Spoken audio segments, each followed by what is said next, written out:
The Cactus League season is over. Opening day is coming up on Monday. Tonight, the Diamondbacks are back home. We've opened things up here in downtown Phoenix. It's a two-game exhibition series against the defending World Series champion, the Kansas City Royals. Arizona Diamondbacks Spring Training Baseball is presented by Ram Trucks. And good evening from Chase Field. Welcome to the broadcast on Fox Sports Arizona tonight and Fox Sports Kansas City. Steve Berthume and Jeff Montgomery along the way. It's the Diamondbacks and the Royals. Ruby De La Rosa starts for Arizona and Chris Young for Kansas City. Jeff, you guys kick it off, the MLB opener, in just about 48 hours from now.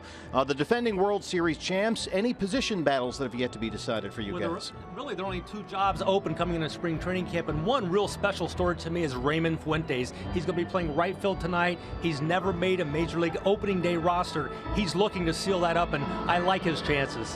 What do you like about Fuentes? What's he done that stood out? Well, he's hit the ball extremely well. He's shown some power. He's a guy that really seems like he feels like now is his time to arrive in the major leagues. A first-round draft choice early in his career, and now a guy that's putting up some numbers when it's really important for him to do so. Second base, Omar Infante has been the incumbent. Is he on shaky ground, or is it his job once again? Well, I think it's his job, but he secured that job during spring training camp. I think him and Christian Colon were going to compete for time at second base. Omar coming off a tough offensive year last year, but he's hit the ball much better this spring. Well, on the Diamondback side, there is good news, D-backs fans. He is back. A.J. Pollock, only 8 Cactus League at-bats all spring, battling that sore right elbow. He last played in a Cactus League game on March 8th. He's been on the backfields facing Diamondback pitchers like Archie Bradley and Zach Greinke. A.J. is back. He says that elbow is good to go. He is in center field and batting second tonight for Chip Hale. Chip Hale had some interesting things to say about the middle infield. He told us today that when Nick Ahmed is the shortstop, Gene Segura will be the second baseman. You see Segura there. He's batting .517. One of the best hitters in baseball all spring long. Segura at second and Ahmed at short. That is not etched into stone. That's just the way it's going to go tonight for the Diamondbacks against the defending World Series champs, and we'll have it for you right here on Fox Sports Kansas City and Fox Sports Arizona. The Diamondbacks and the Royals back with a whole lot more coming up. First pitch on the way from Chase Field right after this.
At Sanderson Ford.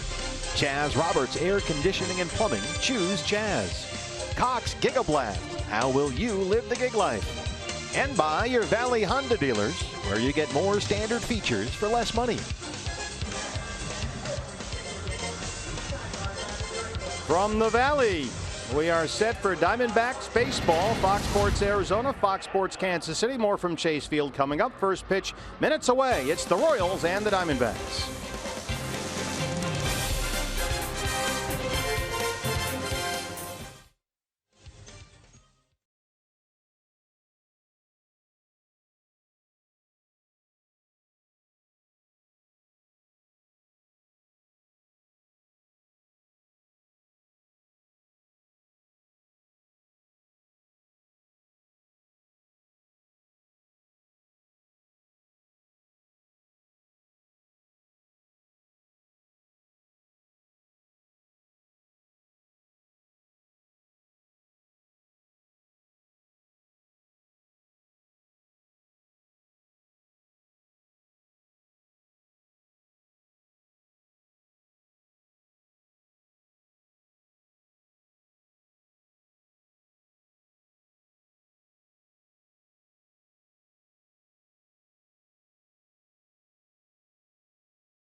Casino. You're in for more winning moments at Lone Butte Casino.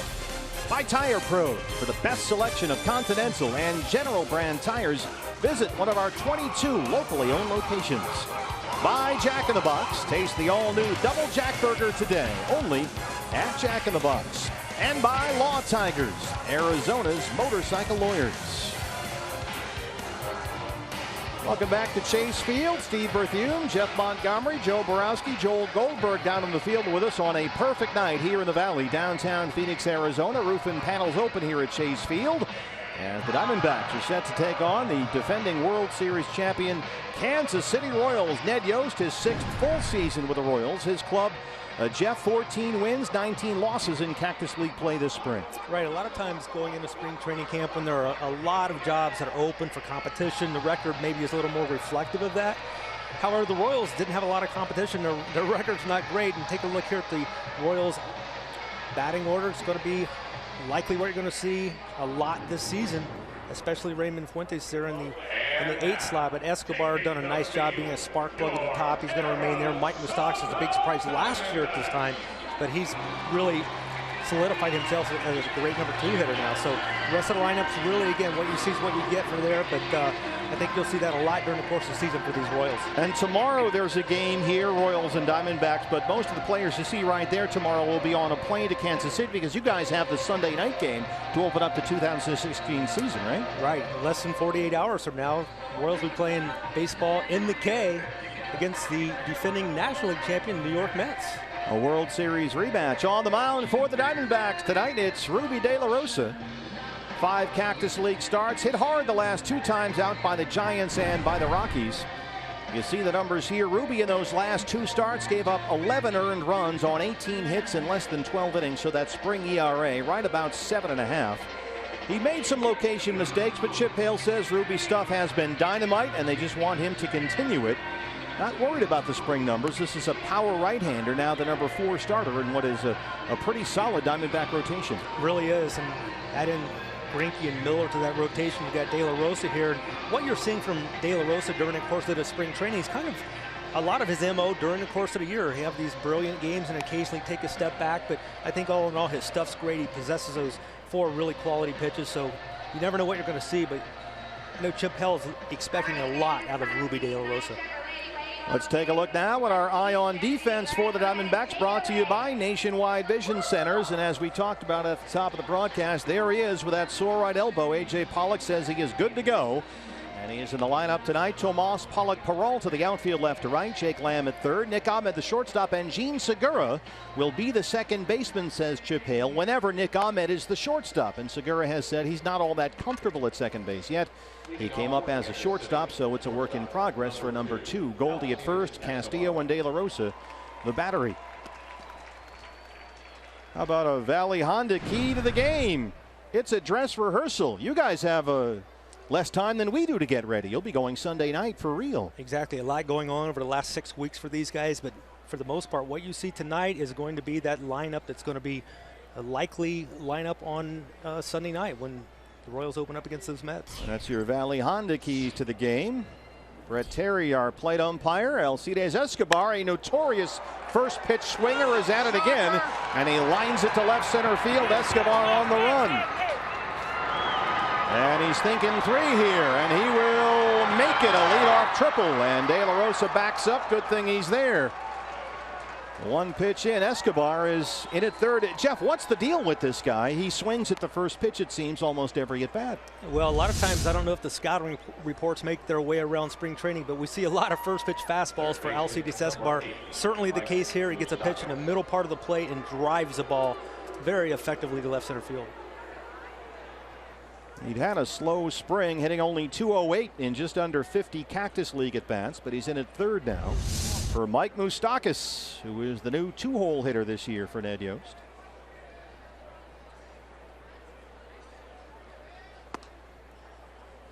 Big spring for Moustakas. 360 in 19 Cactus League games. 3 home runs. He knocked in 13. And has consistently shown he's able to get on base in that 2-hole. What do you think of Mike Moustakas as the #2 hitter in a lineup? Well, it was certainly a huge surprise to a lot of people last year when Ned Yost had him in that opening day lineup as the #2 hole hitter. He delivered. He had a home run the opposite field.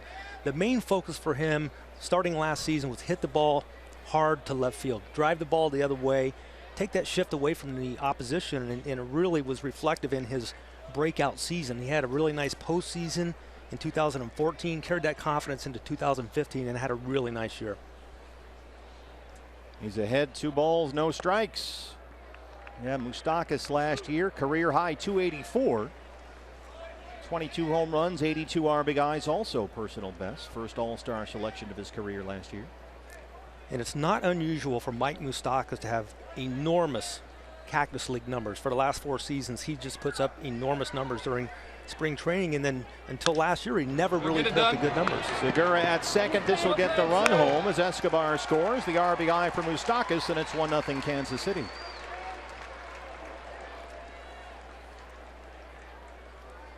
Center fielder, number 6.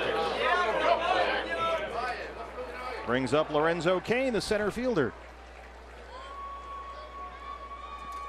And that first run just plated by the Royals, very typical of the way they manufacture runs. They find a way to get things going, use their speed like Escobar on that leadoff triple, then they do what the pitcher will allow them to do, put the ball in play, easy ground ball, scores a run. And Cain, a very good spring. He's sitting over 360 with 3 home runs.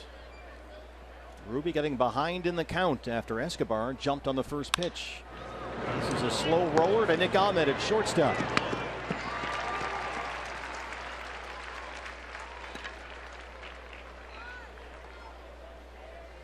Well, you've got to think, Jeff, with this lineup, that the Royals will certainly be one of the favorites in the American League, maybe to get to the World Series for the 3rd year in a row. I mean, Escobar, Moustakas, Cain, Hosmer, Morales, Gordon, Perez. Those guys will wear you out. Well, they have a very deep lineup. They added a few guys last year, and particularly the guy on deck here with Kendrys Morales, who really extended that lineup. He provided so much protection for the guys ahead of him, and it just gave that length to the lineup. They lose a guy or two during the course of the season to injury, but they have such depth, they really didn't miss a beat. 0-1 on Eric Hosmer. Now a ball and a strike to Hosmer, who's been a .340 hitter this spring. He's got 3 home runs.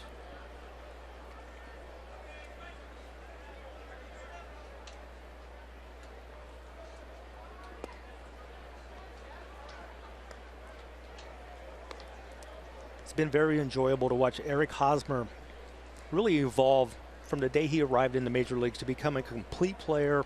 He's one of the team leaders. He's one of the spokesmen on this team, and a guy that really has the ability to do a lot both on the field and off the field for this club. But I know they're looking for a big season for him, and so is Eric Hosmer. Still just 26 years old. That's chop foul. Royals' first round pick in the 08 draft, the 3rd overall selection out of Plantation, Florida.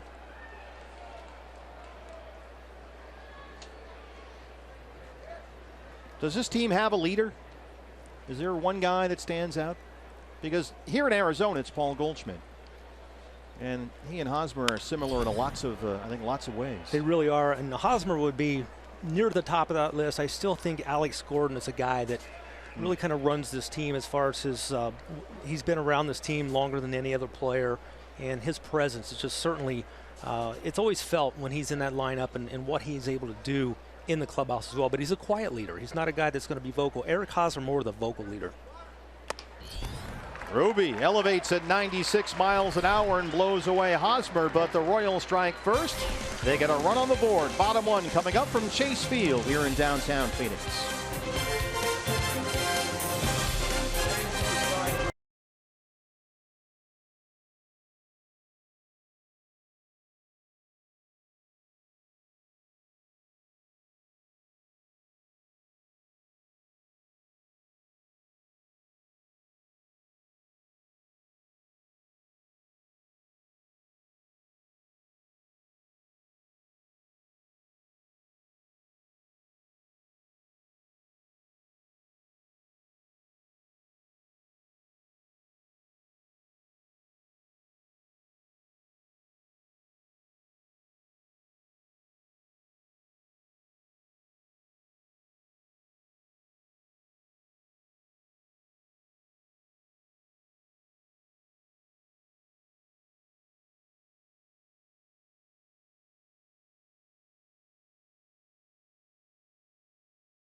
Royals fans joining us here at Chase Field, down from Surprise as we close out the Cactus League season. A 2-game exhibition series. The Royals and Chip Hale's Arizona Diamondbacks 22-8-3 this spring. They won the Cactus League title.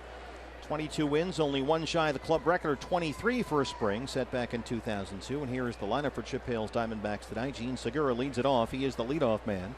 Pollock, Goldie, Peralta, Castillo behind the plate, Lamb at third, Tomas in left. Ricky Weeks Jr. the DH, and Nick Ahmed will be the shortstop. Strike one to Gene Segura on the mound for the Royals. Boy, this guy came up big, Jeff, in the postseason. It's Chris Young. He was a late signing for the Royals last spring. Really looking for an opportunity at the major league level after having a nice bounce back year with the Seattle Mariners in 2014. He really answered the bell huge for the Kansas City Royals. Went to the bullpen for a while, pitched effectively, went into the rotation, pitched great in the rotation. Maybe wore down a little bit, but by the end of the season, he was back in the rotation, a big factor in the postseason for him. And he strikes out Segura to lead off the ball game. Chris Young, 36. He'll be 37 next month. He's made 5 Cactus League starts so far, 2-2. The ERA is just under 6. And here, Diamondback fans, is A.J. Pollock, a sight for sore eyes and sore elbows for that matter. Just 8 Cactus League at bats all spring long. He has not played in a big league spring training game since March 8th.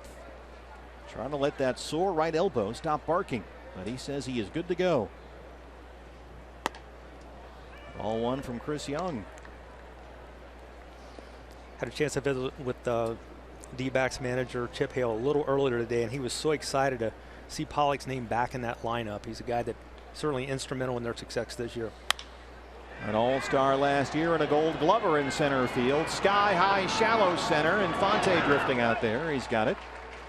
And that's 2 down. Our eye on defense. Let's take the Royals. Take a look at the Royals now, Jeff. Brought to you by Nationwide Vision Center. Yeah, Royals known for their solid defense. Got a Gold and Platinum Glover and Alex Gordon left. Lorenzo Cain can go get him with the best in center, and young Raymond Fuentes in right. And in the normal infield, you're going to see Moose at third, Alcides Escobar at short, Infante and Hosmer on the right side of the infield, and Salvador Perez behind the dish. Here's Goldie. This one is drilled to left field, headed for the corner, and it's off the top of the bullpen wall. It stays in play for Goldschmidt, a 2-out double. He jumped on the first pitch from Chris Young and just missed a home run. Talk about a sweet swing, get a nice pitch to handle. Great hitters like Paul Goldschmidt are not going to miss those pitches. First pitch in the at bat or later on, he's not going to miss them. Sure didn't miss that one. He is not a first pitch swinger by what we've seen from Goldie so far. But when he swings at that first one, it works. Last year, a .450 batting average. David Peralta. Goldie at second, 2 outs.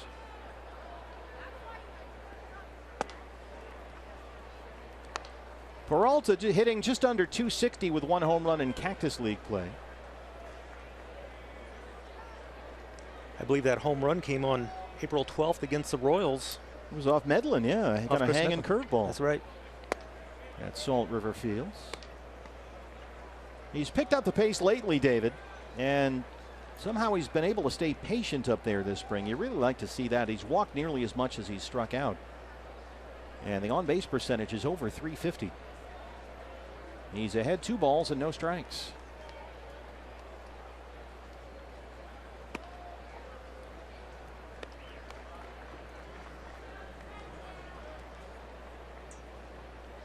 Chris Young, a pitcher who understands the situation, very well prepared pitcher, has a base open, a nice quality left-handed stick at the plate.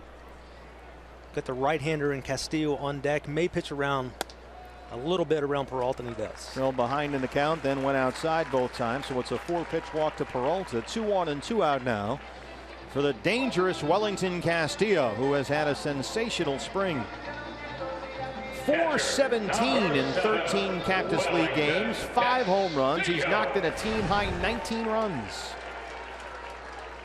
He's got to be happy for a guy like Castillo who gets the opportunity when he gets traded here to the Diamondbacks for an opportunity to play on a regular basis, and then he produces, and you can just tell the difference in the confidence that he has. He homered yesterday in the Diamondbacks game against the Rockies at Salt River Fields.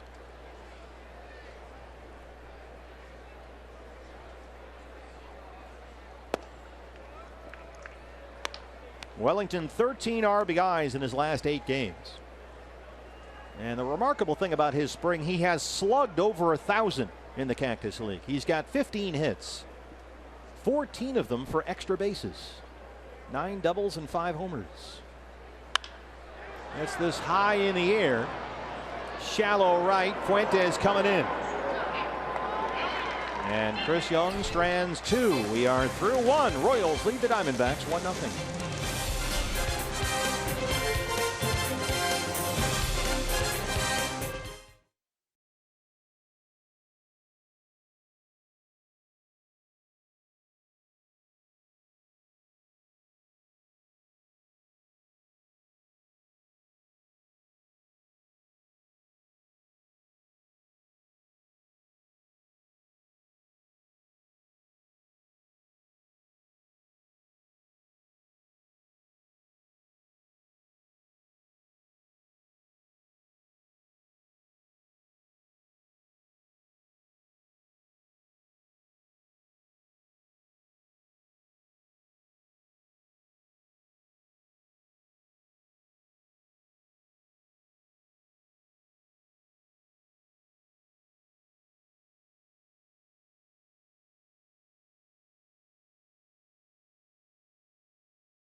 Diamondbacks 1-0. Ruby De La Rosa on the mound for Arizona, and Joe Borowski is down on the field. Joe, how you doing? I'm doing great, Steve. How about yourself? I'm just glad to be back home here. What have you seen from Ruby De La Rosa so far this spring? Well, Steve, last year I thought one big glaring problem that he had last year was getting his secondary pitches over for strikes. But already in the first inning, we've seen him through 2 changeups behind the count, got a roll over to second, and got a strike on a ground ball that was foul to first. So positive so far. If he's going to be successful this year, that's one of the things he's going to have to do.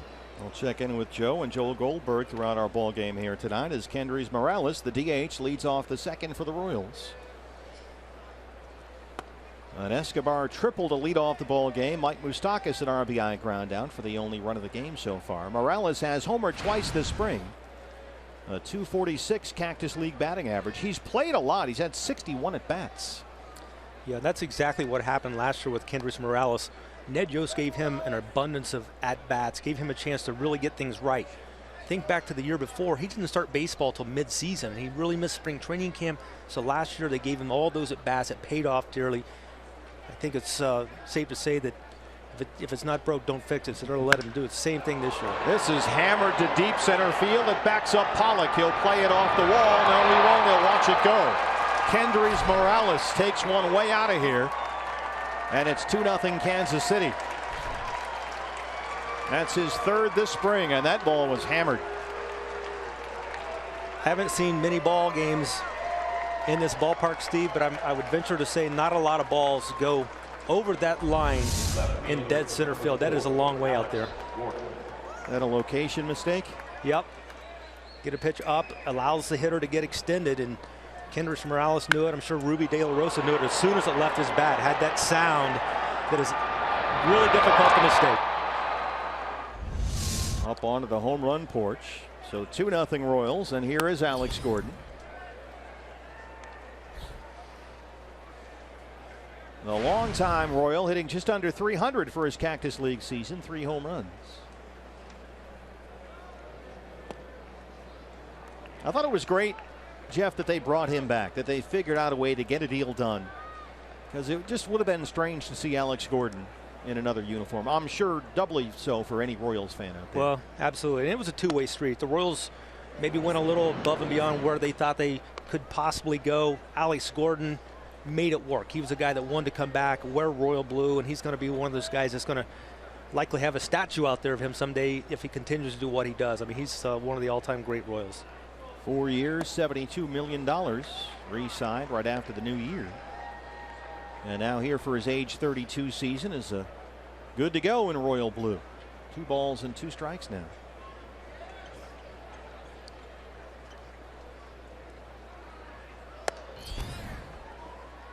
And the thing about Alex Gordon, he's the epitome of what Dayton Moore, the Royals general manager, attempts to accomplish, and that is have really high quality individuals wearing royal blue uniforms, and it all starts with Alex Gordon. 3-2 pitch. Hard to short. It's by a diving Ahmed and into left center. Gordon's aboard. That's the 3rd hit for Kansas City.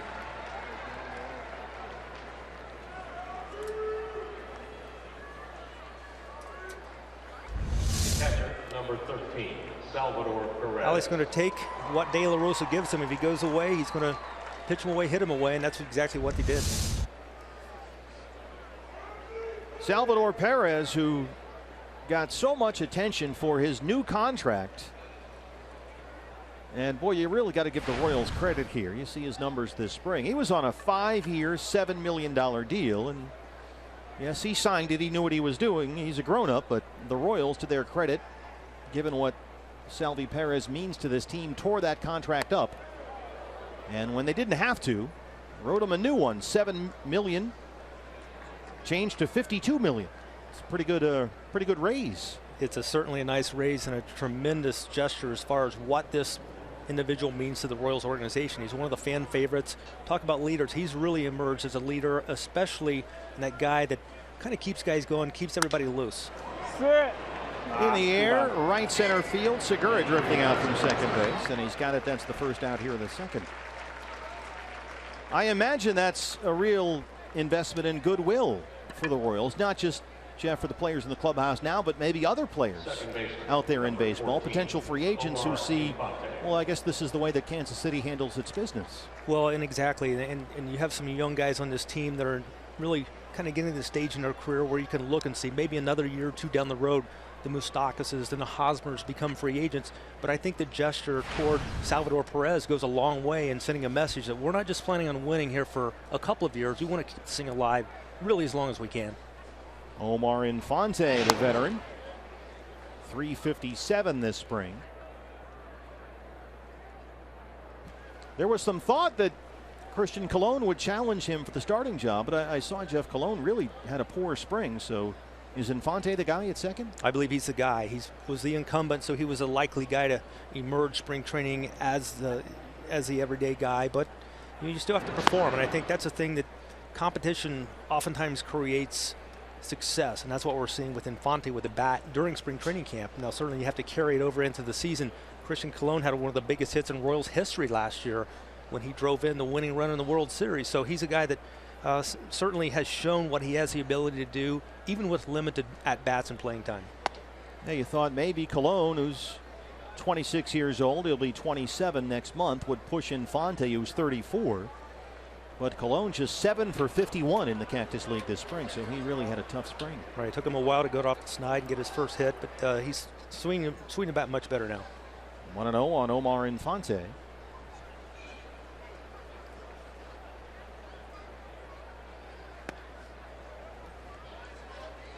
Infante beginning his 15th season in the big leagues.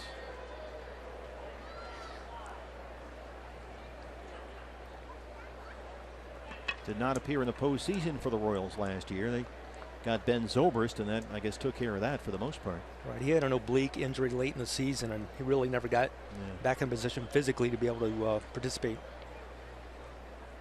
2-0 pitch. There's a strike, 2-1. See, Ruby De La Rosa comes with a changeup, 1-0, and in a breaking ball, 2-0. So it was nice to see him showing that confidence in those off pitches like Joe was talking about. Yeah, Ruby very confident right now. He says everything is working. Fastball, the slider, the changeup, the cutter. And they picked off Gordon over there at first. Ruby got him. 2 outs.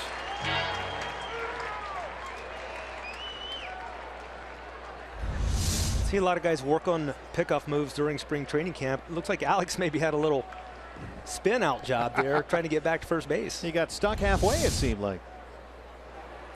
So he's out. 2-1 count on Infante now with 2 down and nobody on.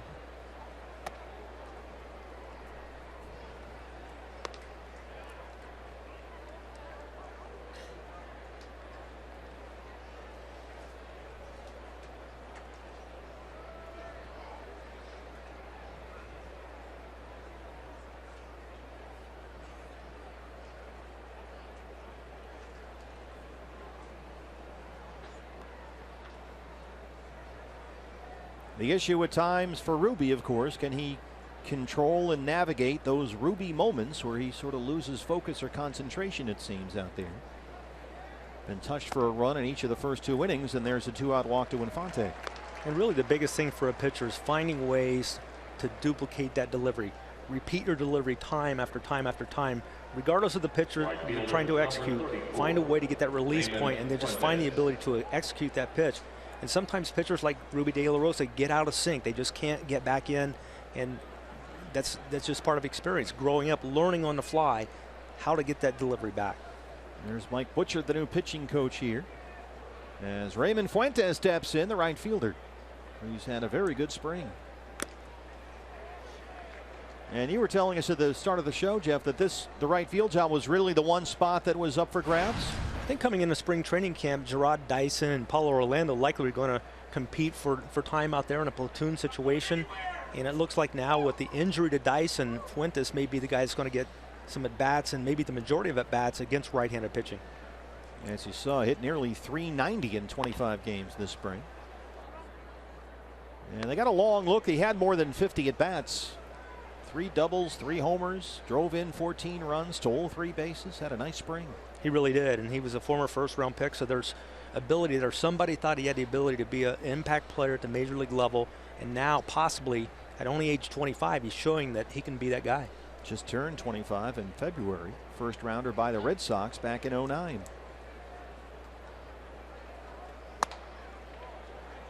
This is away there, 2-1.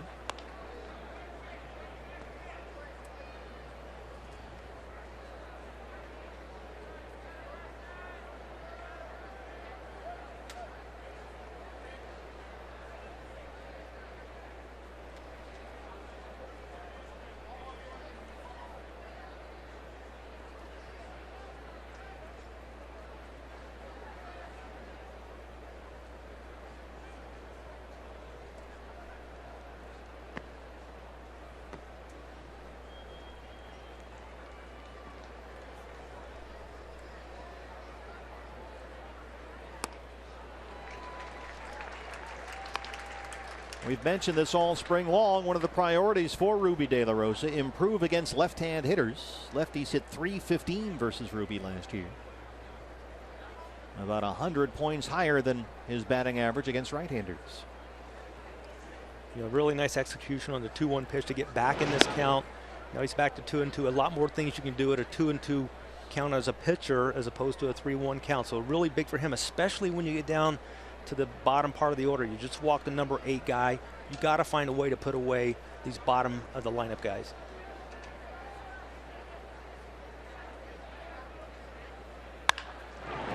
Goldie backhands at first.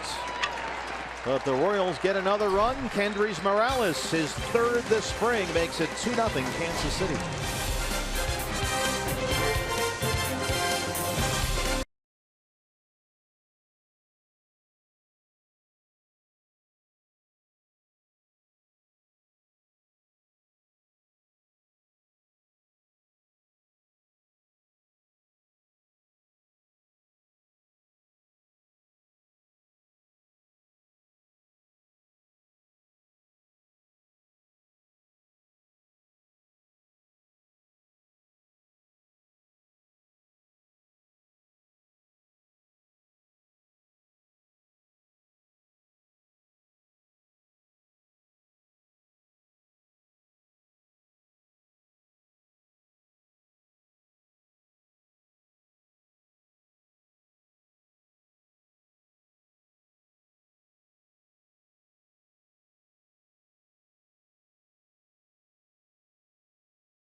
Big guy, 6'10", but does not throw hard. So how does he do it?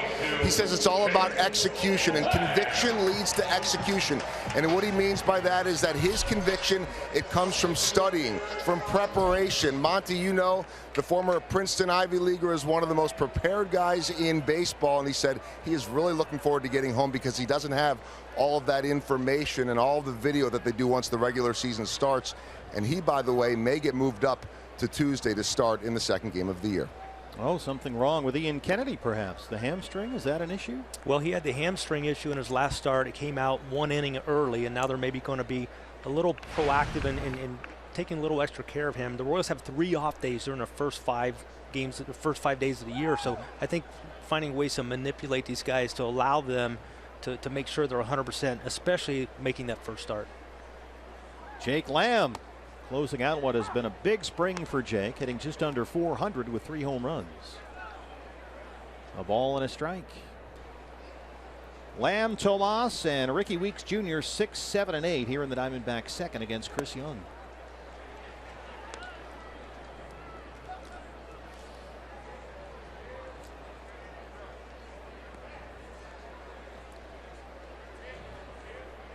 A lot of people would look at Chris Young with his height and stature. They would think that he's a fireballer, but he's a guy that has the ability to really command all parts of the plate.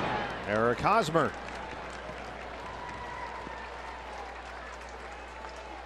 Boy, he got some big outs for them, Jeff, in the fall last year. He really came up big when they needed him, especially in the World Series.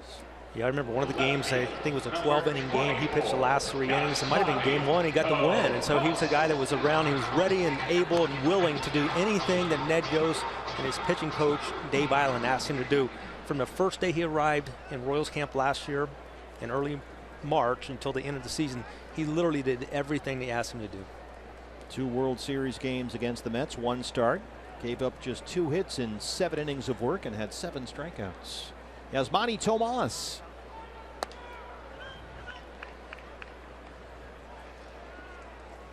Tomas in left field tonight and batting 7th for Chip Hale. His numbers this spring, despite missing 2 full weeks with that sore knee in the middle of March, hitting .462 in the Cactus League.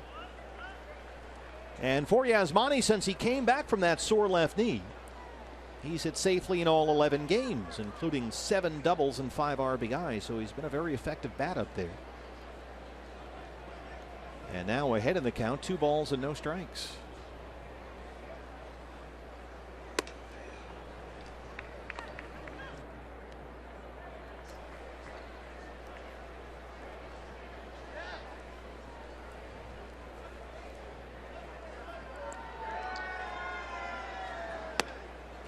There's the strike. And it was interesting, Jeff, to hear Joel talk about Chris Young and how he thrives on having all that information, all that data, as I imagine any Princeton guy would.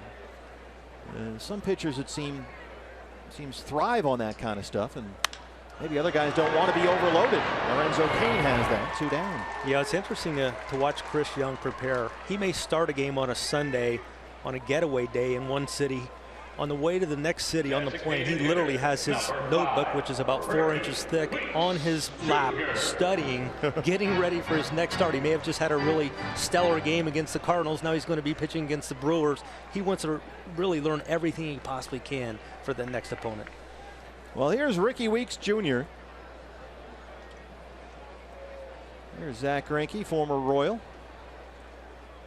Ricky Weeks Jr., who is coming right down to the wire here for a job on this Diamondback team. It seems like it may come down to Ricky Weeks Jr. and Brandon Drury for that final spot, and he's had a big spring. Homered yesterday in the loss to the Rockies at Salt River Fields. And we always talk about it's nice to have depth. You also have to have optionable depth. There's always, it seems, every year a guy or two, a young guy who's had a great spring but has options, and another guy, a veteran, may not. Options meaning he can be sent down to the minor leagues, and sometimes that takes precedent over performance. You want to have as much flexibility as you can, and Ricky Weeks and Brandon Drury have both had great springs. They both deserve to be here, but the question is, can they find a way to get both of them on the opening day roster? Right, exactly. I was talking with manager Chip Hale today about that situation. He said it's really difficult, but he tells his guys, He's short and sweet with them and lets them know that, hey, we're going to have a need for you. So don't go down and not put yourself in a position. Go down and work hard and be ready, because we're going to need you. We're going to need more than 25 guys during the course of this season. And Ricky, at the age of 33, still has that bat speed. He's been a patient hitter. He's doubled 6 times. He's drawn 5 walks. His on-base percentage this spring is almost .530. 2-2. Trying to win a reserve outfield job on this Diamondback ball club.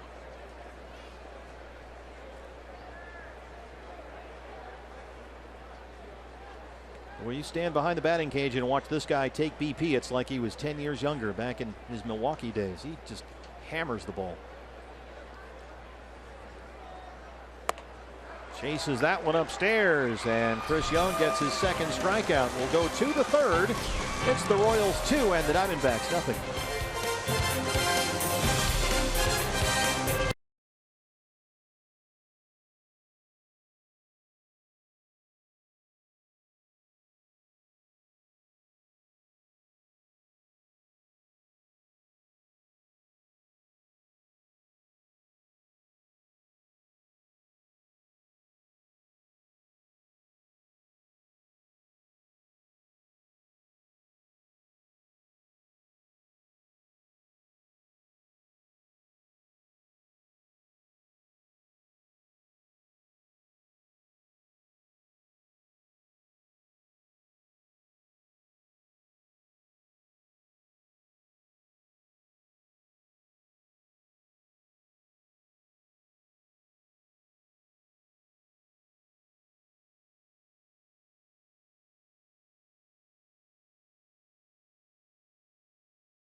Down Phoenix.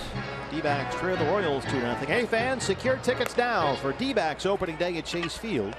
It's coming up Monday, April 4. First pitch is 6:40 against the Colorado Rockies, and Zach Greinke makes his Diamondback debut against the Rockies' Jorge De La Rosa. A game you don't want to miss. Get your tickets right now at dbacks.com. And there it is. Zach Greinke will be out here Monday night against Jorge De La Rosa. 3 against the Rockies and then 4 against the Cubs the first week of the 2016 regular season. Royals will open up Sunday night in the Sunday nighter against the Mets, a World Series rematch. Alcides Escobar leads off the Royal third against Ruby De La Rosa. Moustakas an RBI ground out. Morales a solo homer. 2-0 Kansas City. Steve, Diamondback fans are in for a real treat in watching Zach Greinke. He is a master on the mound. He's always fun to listen to in the post-game comments as well. He's very honest. It seems like he almost doesn't have a filter. He tells you what he thinks. Exactly. In a great way. And from everything we've been told and observed, he is still a sponge up there. He is a student of the game. Tough play for Lamb. Jake Lamb at third. Beautiful play.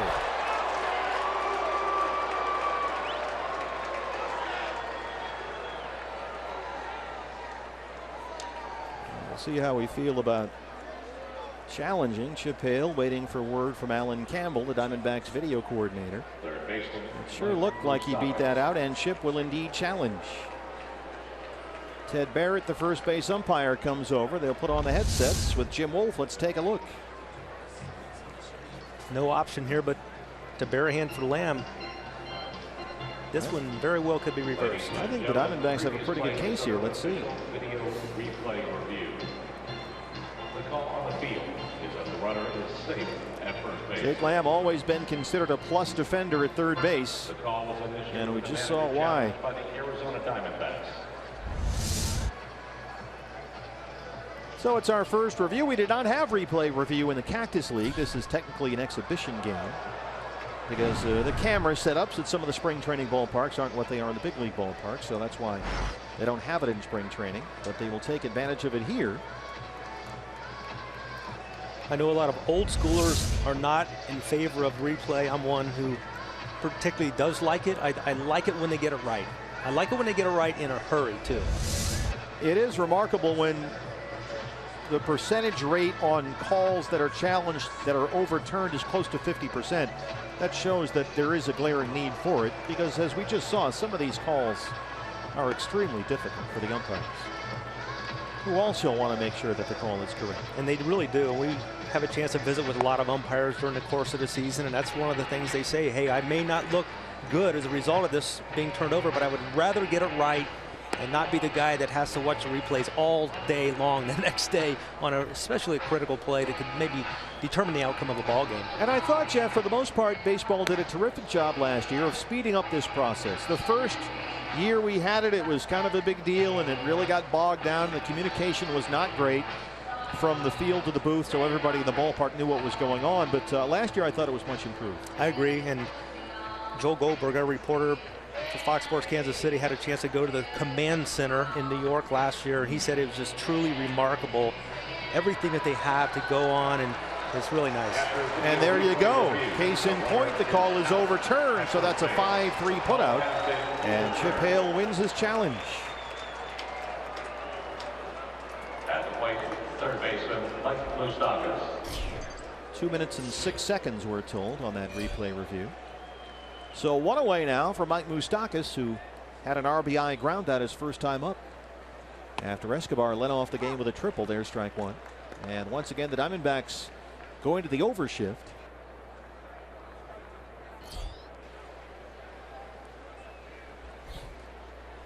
Three infielders on the right-hand side.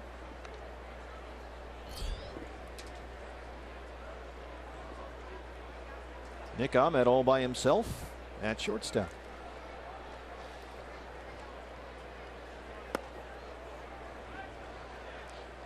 I was watching Mike Moustakas take batting practice today, and he bunted at least 8 or 10 balls to the left side, just for instances like this, when he maybe wants to take a shot at getting a guy or getting on, and whether the bases are empty or not.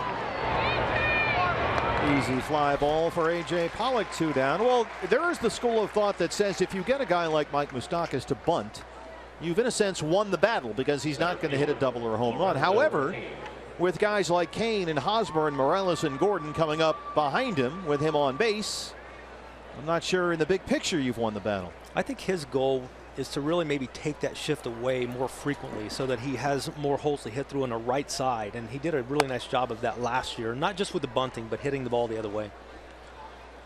His on-base percentage, Moustakas, last year skyrocketed to a career high. Here's Lorenzo Cain. Here's a chopper to Ahmed at short. Throw pulls Goldie off the bag, but he gets the tag down, and it turns out to be a 1-2-3 inning for Ruby De La Rosa, who's now retired 4 in a row. Diamondbacks trail the Royals 2-0.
April 4th, which is opening day for most teams except the two teams that were in the World Series last October, the Royals and the Mets, who open up the 2016 season Sunday night, as Nick Ahmed is sent to lead it off for the Diamondbacks against the Royals' Chris Young.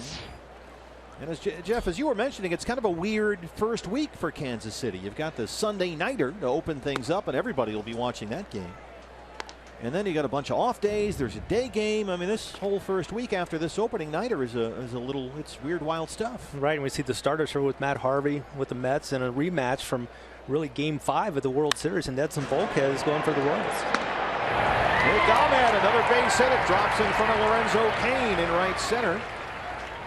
A leadoff single in the third for Nick, who continues his outstanding spring. Came into the ball game hitting .419. Second baseman, Gene Segura. Gene Segura struck out to lead off the ball game. He will be the leadoff hitter. That's what the Diamondbacks would like to go with, says Chip Hale. A.J. Pollock in the 2-hole.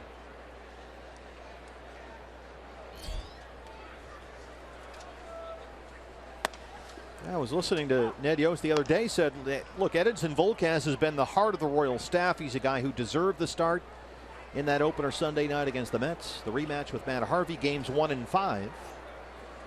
But then you got an off day. And then there's a day game with the rings and everything. And then there's another couple of off days.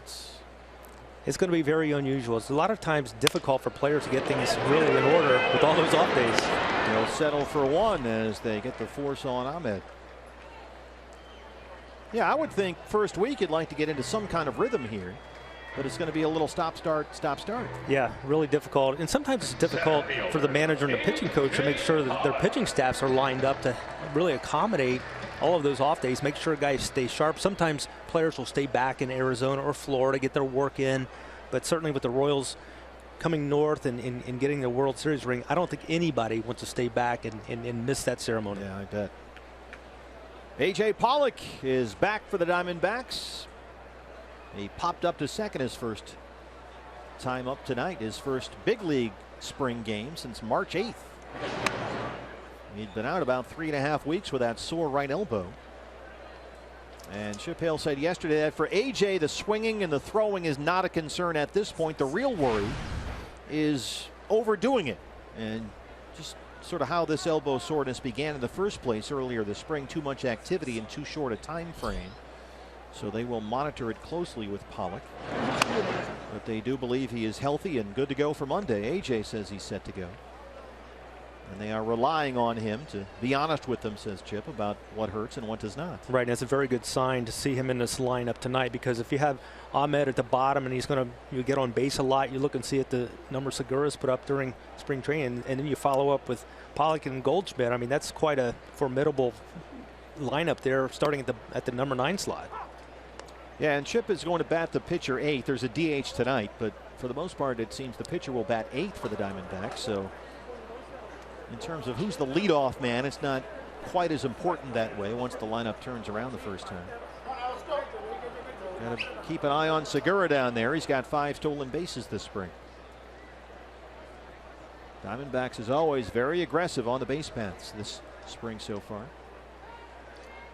Segura holds. A.J. drives it to center, and that gets down. Segura's on the run. He will come in and score. A.J. Pollock, welcome back. It's an RBI double.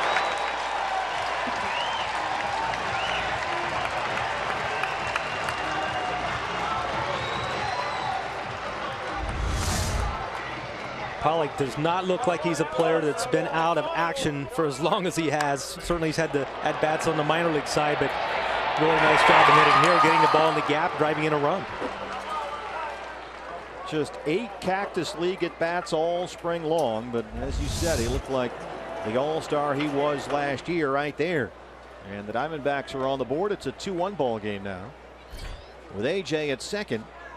1 out. Here's Goldie, who doubled on the first pitch he saw from Young, his first time up. Banged it high off the bullpen wall in the left field corner. There's the strike, 0-1. Goldie has now hit safely in 14 of his last 15 games this spring. hitting over .330.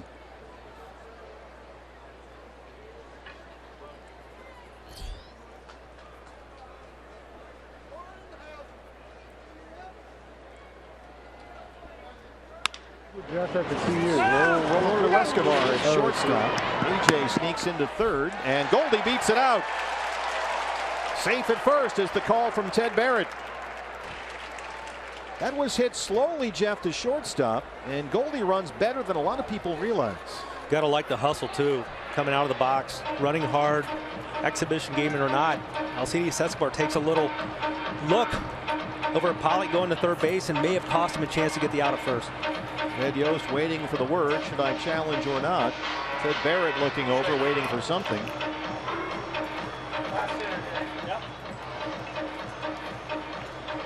And no challenge, it looks like, from the Royals dugout. Now batting, right fielder, David Peralta.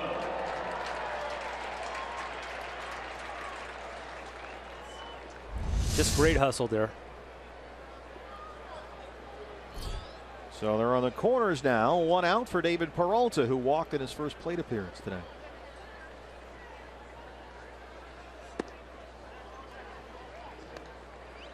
That is a single, by the way, a base hit for Goldie, so he's 2 for 2.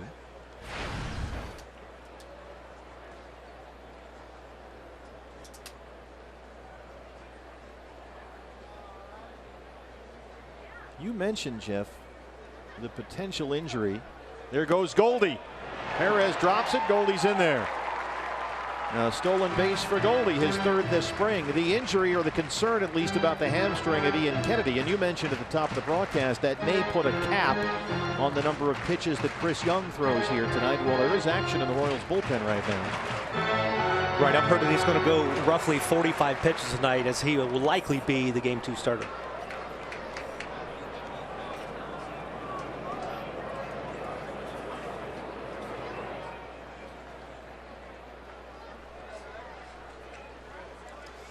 Two-0 pitch.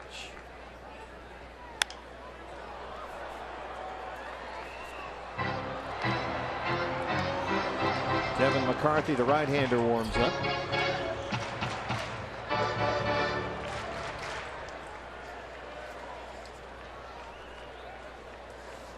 A.J. Pollock at second. Or at third after his RBI double. Goldie at second. 3-1 now on Peralta. Beef Wellington on deck.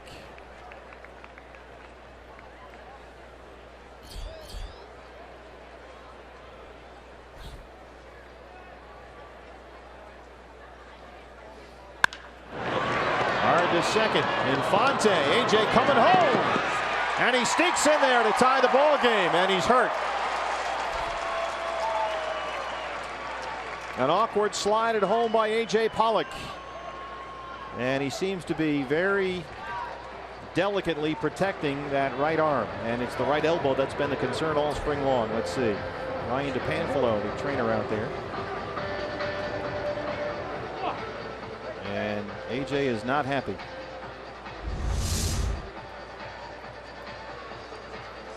Just baseball instincts taking over here. Does everything he can. It looked like maybe when he was trying to get up is when that strain went on that right side. You can see how he's holding that right arm as Chris Young will exit the ball game. And Kevin McCarthy will come in. Diamondbacks have tied it at 2 back after this.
Bottom third, Chappelle worrying about his center fielder, who apparently aggravated an injury, sliding into home plate as the new pitcher for the Royals is on. It's Kevin McCarthy to face Wellington Castillo.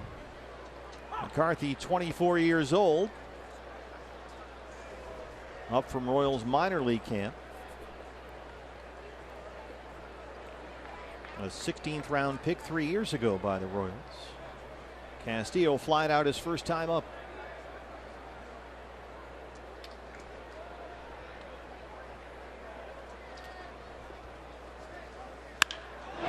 Base hit. And Williams will stop Goldie at third, and the bases are loaded. Jeff, what did you see on the A.J. Pollock play at the plate? Well, it looked like he was just going hard, finding a way. He goes in with his left, but then when he got up on that right side, that's really what concerned me. And it looks like that may have been when he maybe tweaked that right elbow just a little bit. Just right there when he puts the weight on it and leans on it. And this is A.J. walking off. He was very upset and went immediately into the clubhouse. He is not in the dugout right now. And yeah, that look says it all. Jake Lamb, bases loaded, 1 out, 2-2 ball game.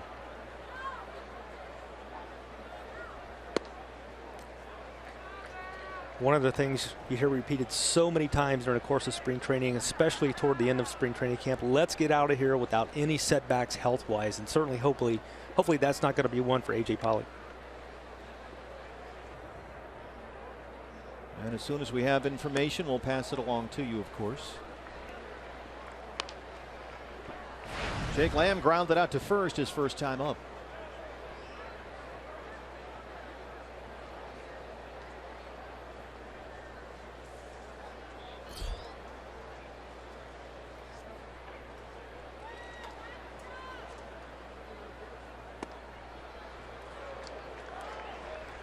Three and 0.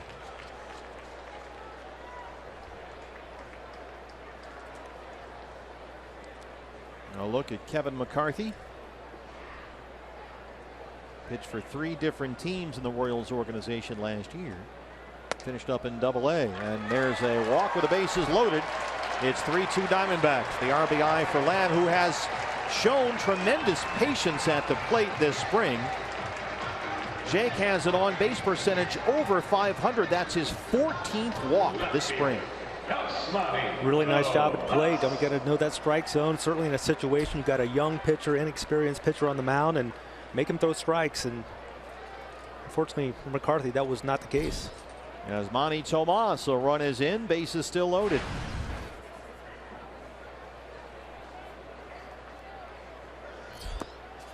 Can't check his swing. It's 0-1.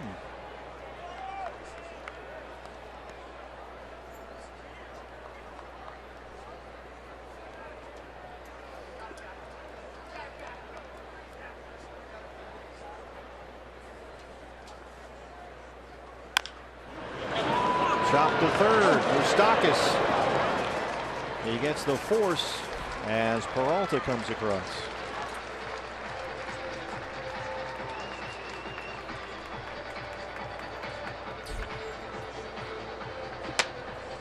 Designated hitter, Ricky Weeks Jr. 4-2 now. Ricky Weeks Jr.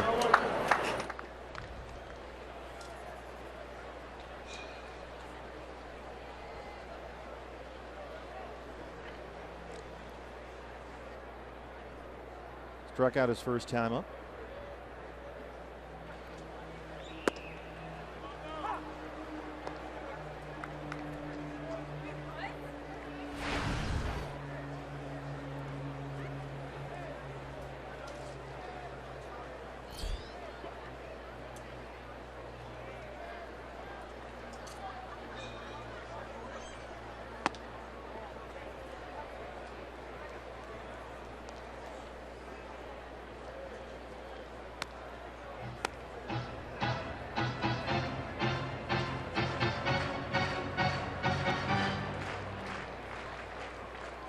Royals got a run in the first, a run in the second.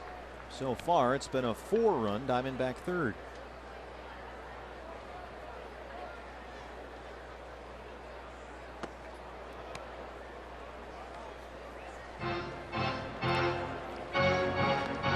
tough situation for McCarthy. He needs to get out of this inning.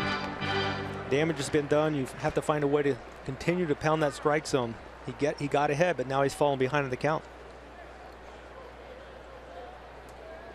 2 balls and 1 strike. Jake Lamb is the runner at second. Yasmani Tomas at first. That's a fair ball down the left field line. Lamb will score. And we'll see how fast Yasmani can run. Matt Williams will stop from there. An RBI double for Ricky Weeks Jr. And it's a 5-run Diamondback third. Ricky Weeks wants a job. And he has had a tremendous spring. Weeks gets ahead in this count. He's looking for a pitch in the middle part of the plate. He got it and drives the ball right inside the left field foul line. Diamondbacks have batted around now. Ahmed, who led off the inning with a single, is the 10th man to bat in this Diamondback third.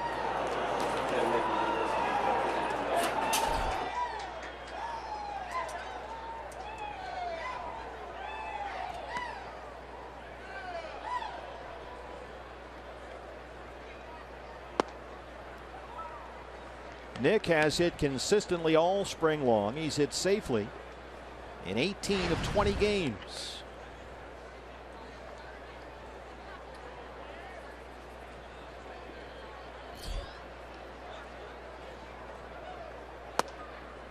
There's a strike, 1-1.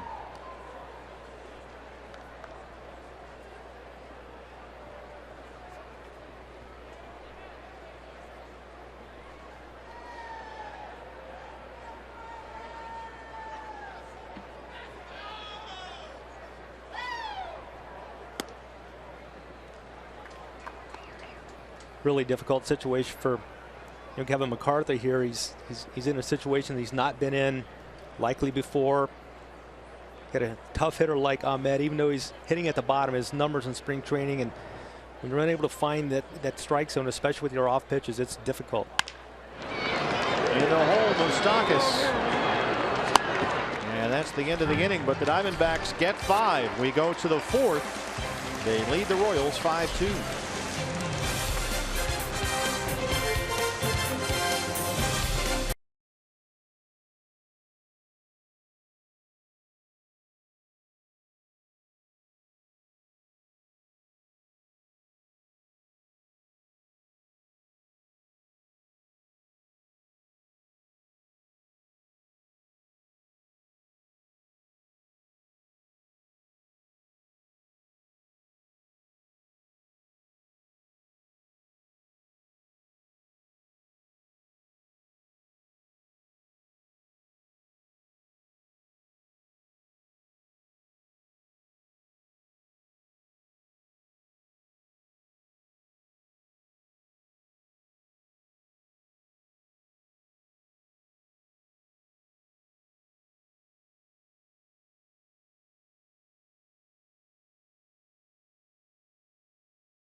On Fox Sports Arizona is presented in part by Ram Trucks. Right now, get a great deal during Ram Truck Month.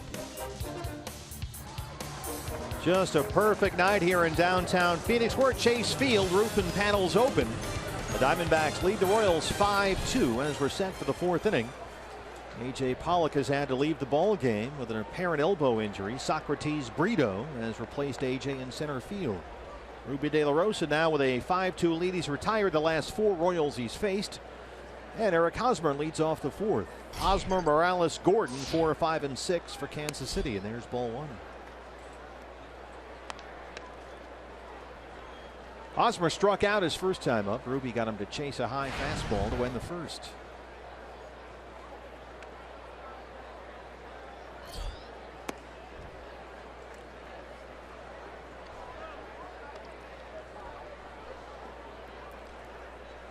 Hosmer last season, the best year of his career. The OPS was .822.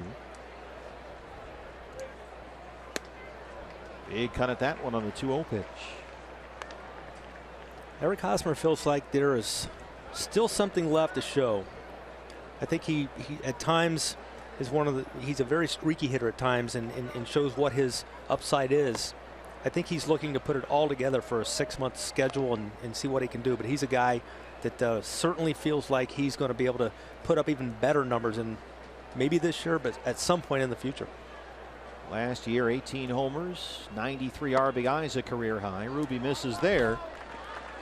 And it's a leadoff walk, second walk issued by Ruby De La Rosa.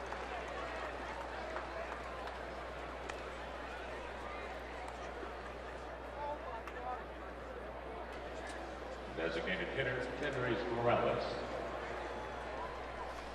Kendrys Morales, who his first time up, led off the second with a long home run to deep center field. There's Mike Butcher, the pitching coach. This was Kendrys Morales' first at bat tonight. Yeah, K-Mo got a ball up in the middle part of the plate and put a tremendous swing on it. Of course, these mound visits now are timed. There's a 30-second clock that starts when the coach or the manager gets out of the dugout. So you got to run out there, say your piece, and be done. Seems like it's not very much time. You may want to get in some pretty good shape too. Yeah, for some of these guys, that's not easy. And there might be a language barrier. Somebody's English might not be terrific out there.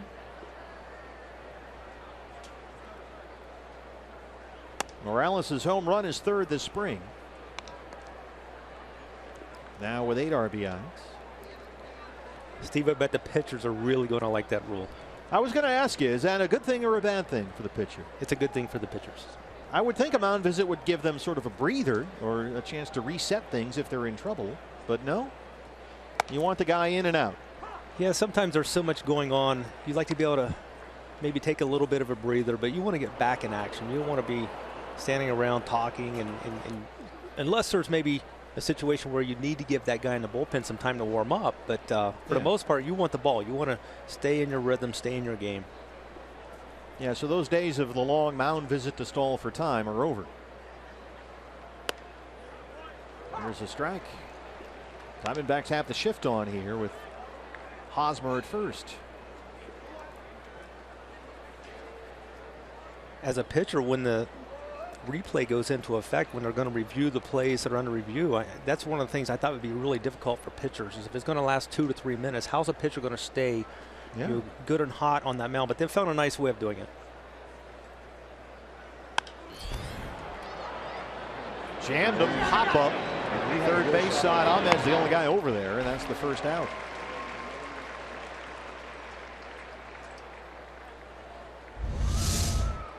Left fielder Alex Gordon. Well, that's the location. Sometimes Ruby will throw that two-seam fastball into a lefty, and it'll drift away from the left-hand batter at the last moment and leak back out over the plate. And that's where he gets himself into trouble sometimes. That seemed to have a pretty good location there. Had a nice set of handcuffs right there. Alex Gordon singled in his first at bat, then was picked off by Ruby.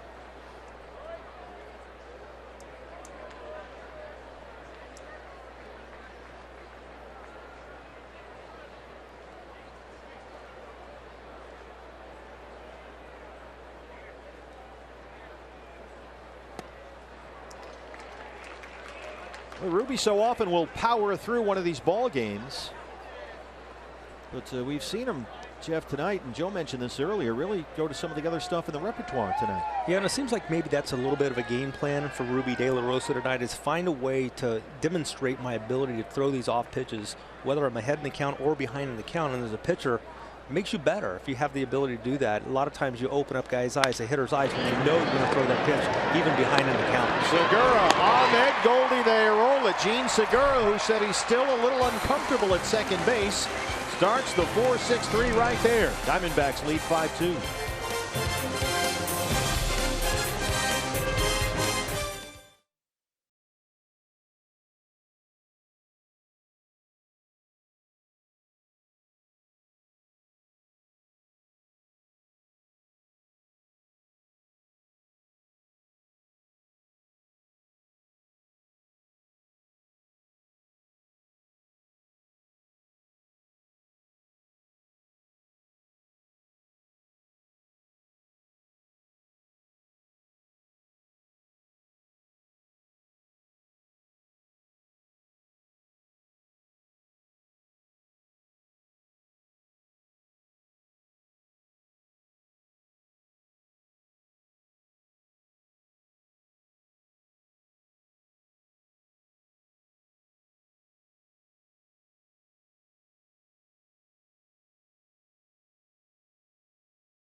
4th inning.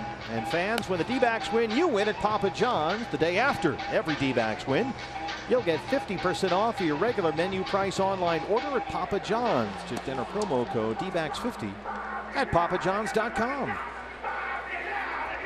Gene Segura, who says things are still a little backwards for him at second base, gets this 4-6-3 started, Jeff, and looks just fine. Looked pretty smooth right there. Catch the ball, make sure one. Bonus you get 2. And he sure enough did that. And again, Chip Hale said before the ball game today that on days when Nick Ahmed is the shortstop, Gene Segura will be the second baseman. It's not that he's going to be the second baseman all year. He's not locked into that position. But when Nick is the shortstop, Segura will be at second. And Chris Owens will fit in there somewhere. Maybe take some reps at third. Maybe get some reps in the outfield. They'll try and find some spots for COs. New pitcher for the Royals, it's the lefty Danny Duffy. His 9th appearance this spring. It still seems like they're not sure if Danny Duffy is a starter or a reliever. Yeah, Danny's been really more effective as a relief pitcher. He's had really some signs of brilliance in some of his starts over the course of his career, but even Danny will admit it's time for him to become a more consistent pitcher, whether he's in the bullpen or in the rotation, and it looks like he's going to start the season in that bullpen. He made 6 relief appearances in the postseason last year for Ned Yost. There's Hosmer.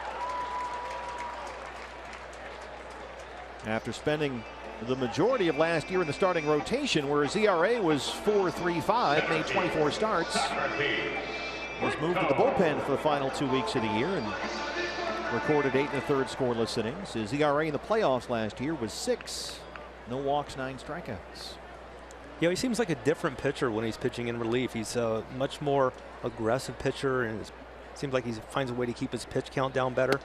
As a starter, he would have some signs of brilliance where he would cruise through games 7, 8 innings and low pitch counts, but oftentimes he would have 100 pitches after 3 1/3 innings. So that was really his downfall, going through really too many pitches during the course of the early part of the game. Socrates Brito. There's a little flare. It might drop in there, and it does. And if you're wondering why Brito is in the ball game, he just checked in to replace A.J. Pollock, who apparently has aggravated that elbow injury on this slide into home. Watch him lean right there on that elbow, and he was clearly in a lot of pain. That's the right elbow that's troubled him all spring long. And he went immediately into the clubhouse. There's assistant trainer Ryan DePanfilo. And AJ was very frustrated and upset, and we still have no word on his condition. So it's Brito in center, and he's at first now with 1 out for Goldie. Steve, you go through so many things coming back from an injury like Pollock had to that right elbow, and you can go through all the action, all the throwing, hitting, everything you do from a baseball player standpoint, and you can feel like you're ready to go. But that is one of those moves that you don't practice. You don't train on how to pop up from a slide, and unfortunately, it looked like that was a painful end of that slide. Brito takes off. No throw from Salvador Perez, and the Diamondbacks have their 2nd stolen base tonight against Perez, who twice has dropped the ball on the transfer. Yeah, this is a pitch in the dirt, and Salvador Perez does not have a good opportunity to even get it out of his glove, so D-backs taking advantage of it.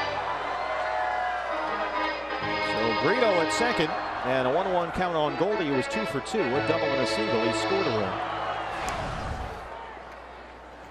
And it looked like AJ was doing almost like he might do a push-up, just trying to push yourself up from laying flat on the ground, and that was apparently where he aggravated the elbow soreness.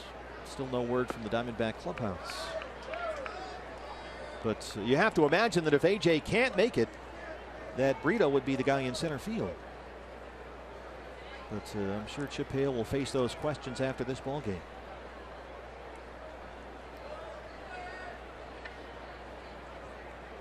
Two balls, 1 strike.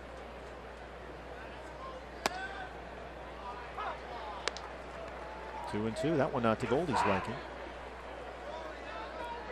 Had a chance to visit with Joe Carter, who is a Diamondbacks special assistant today. Isn't he great? He's great. Really knows the game inside and out, and was really high on this group of players and the depth that they have and their ability to compete. You never want to lose an all-star Gold Glover like A.J. Pollock, and We emphasize there is no word on his condition as of this moment. But it's nice to know that if your depth does get tested, that guys like Brito are there. Exactly. Only chases that one. 96 from Danny Duffy, and he strikes him out. And there's a good example of what Danny Duffy has to offer as far as his ability to be dominant. Here's one of the best hitters in baseball, and Danny just rears back and gives it everything he's got on a fastball. Elevates, gets a big strikeout. Yeah, big lefty who comes in out of that bullpen throwing upper 90s. That's a lot to handle. Peralta now has walked and reached on a fielder's choice.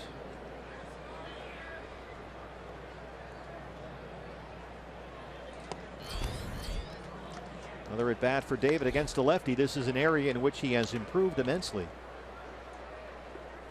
Always looking for at bats against left-hand pitchers. That average 2 seasons ago against lefties was 197. Last year it improved to 250.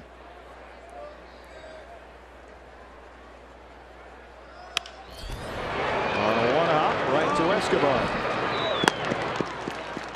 That ends the inning. It's on to the 5th in downtown Phoenix. Diamondbacks 5, Royals 2. And you are celebrating your birthday here.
Sports Arizona is presented in part by Ram Trucks. Right now, get a great deal during Ram Truck Month.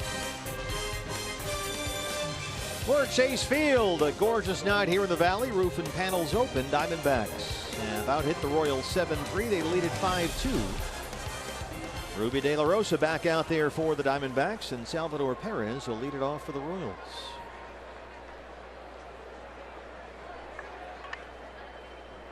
Perez popped up his first time up.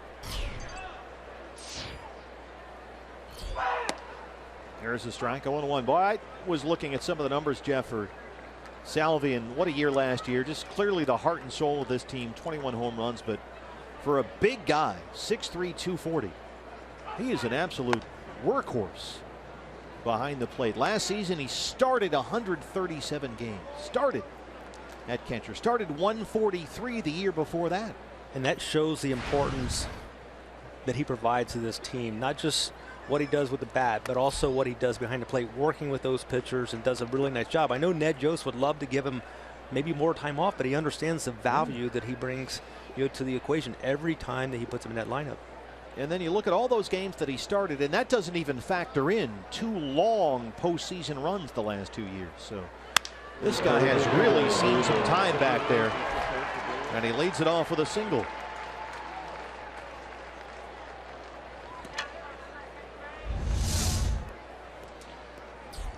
Nice to see Salvador staying back. Sometimes he gets a little anxious at the plate, but stays back nice and really takes advantage of the pitch up in the strike zone. Is he as cool a guy as he seems? He seems like he really enjoys himself. He has fun every day at the ballpark. I believe it. Every day he has probably more fun than anyone.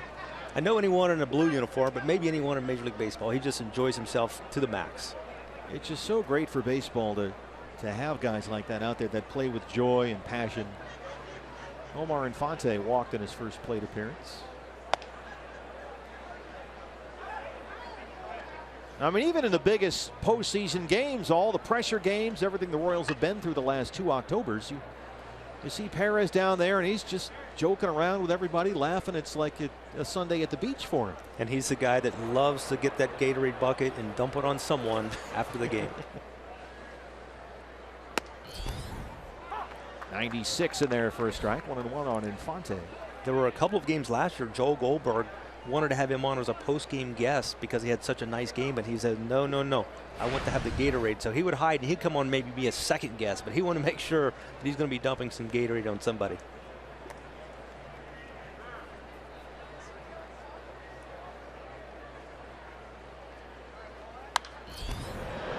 I'm sure that made life more difficult for Joel. He's booking his own guests down there. Yeah. It's not like he's got a staff. Sally would say, no, get him. He had a better game than me. I'll do the Gatorade. Joel, I mean, I guess he wants to have fun, but he's not big timing you, right? No, he's never big timing me. I've tried to get him to pay for my dry cleaning. He has said no, even after the new contract. He said you could handle it. The thing that fans never see, whether it be on the highlight reels for you guys out here or Kansas City fans, Bert, is the fact that he's sitting there hiding in the dugout every time, looking at me every time, giving me like a shh look, like I'm really going to say anything. And then if he thinks people are going to see him, he'll start coming in from a different route. He is always scheming and up to something. And as Monty said, just a guy that truly, truly loves every moment. I mean, you think he would be worn out from catching all those games and playing in all these big spots, but he seems to thrive on it. 2-2 on Omar Infante.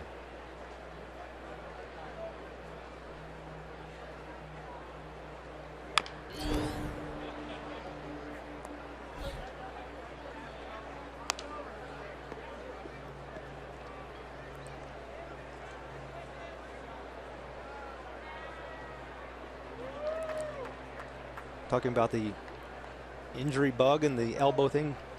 Infante's a player who had some surgery done in the offseason, and maybe the first time he's been healthy, at least in a Royals uniform in spring training camp, whether it be a shoulder or an elbow. So hopefully that will lend itself to him being a more productive player. So he's been a solid defender, but maybe a more productive player with the stick. Well, he's had a great spring. He's hit .357 this spring. After a down year last season, hit only .220 with 2 home runs, had a dreadful on base percentage, .234. As you mentioned, couldn't go in the postseason with that injury. That's a base hit. Infante aboard for the second time. And the first 2 have reached here in the Royals' 5th against Ruby De La Rosa.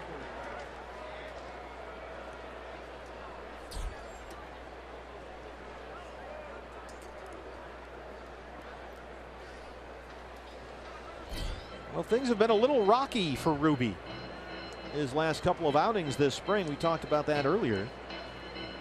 Last 2 starts hit hard by the Giants and then the Rockies. 11 earned runs on 18 hits in less than 12 innings in his last 2 starts. But they like the stuff. Chip Hale says it's dynamite. They just don't want to worry about results, at least not yet. But they believe with Ruby everything is working just the way they want it. And he has 100% confidence in his stuff right now. So we'll see. 2 on, no outs. And here is Raymond Fuentes. Swing and a miss. Bullpen phone starts ringing for the Diamondbacks. And really, as a pitcher, that's one thing you want to accomplish by the end of spring training. You want to work on your reps, get your pitch count up if you're a starting pitcher, but you want to have some confidence. You want to feel good about all of your pitches working, and you do some things during camp that maybe you're not going to do during the course of the season. But when you break camp, you want to make sure that the pitches you're going to rely on, you've got those refined to the point that they're going to be there for you. That one squirts through into right, a base hit. And the Royals have the bases loaded with 3 singles to open up the 5th.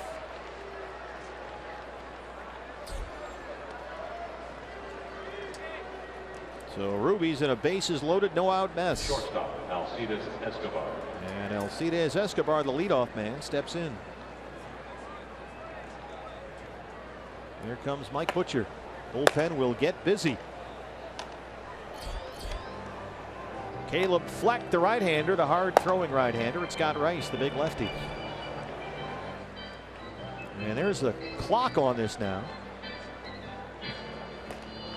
There you go. They start counting down, and the umpire, Brett Terry, comes out with about 12 seconds or so left. So by the time he gets to the mound, he will say, all right, your time is up. There's 5 seconds on the clock, and there goes Butch back to the dugout. And that's the way it's supposed to work right there. I like that. That's your office. You don't want anybody in your office, right? You would prefer to never have anybody enter your office. Doesn't always work that way, but that's what you would prefer. So we'll see if Ruby can find a ground ball here. That's been a big weapon for him in the past. Bases full of Royals, nobody out. And Alcides Escobar, who led off the ball game with a triple, steps in. He scored the game's first run.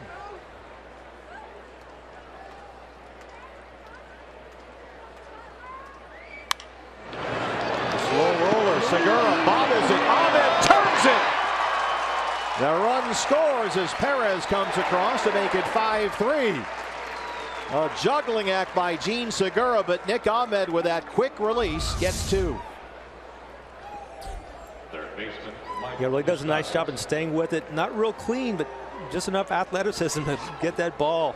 Boy, Nick Ahmed is just special down there. I think Segura, Jeff, got screened by the umpire. Couple pair of nice hands right there. Jim Wolf was right in front of him. It's not Jim's fault, certainly, but I think Gene might have been screened a bit on that grounder that came right to him, right at Jim Wolf. So they get 2. They give up the run. 5-3 game now for Moustakas with Infante at third.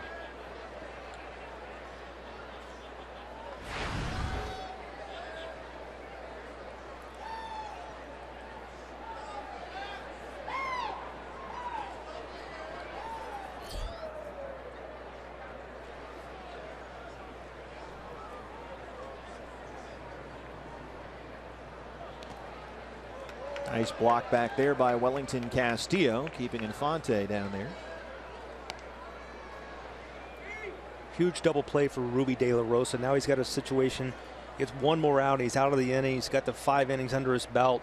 Probably going to be the end of his night's work and really be a big difference maker if you can get that ground ball for the double play in huge situations with bases loaded. When he was at his best last year, he was getting a lot of ground ball outs and double plays. His ground ball percentage last year was 49%, a career high. Foul. I mean, that put Ruby top 25 among all major league starters in terms of ground ball percentage. Had 14 ground balls when he went 9 innings at Miami in mid-May. Then had a start at San Francisco in the middle of June, during which he had 4 double plays turned behind him and wound up working 8 scoreless innings. Both of these teams very solid defensively now with the way they've reshuffled things, and I think that's one thing as a pitcher. Put the ball in play, especially if you get ground balls, you're going to get a lot of outs. In terms of defensive runs saved, if you're a defensive metrics person, these were the 2 best teams by far in baseball last year. Diamondbacks #1, Royals #2. And those Diamondbacks outfielders saved so many runs. It was phenomenal.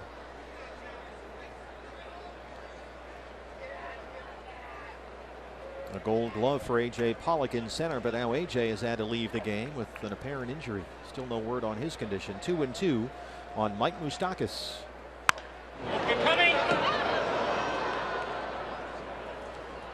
Reach down and spoil that one to stay alive.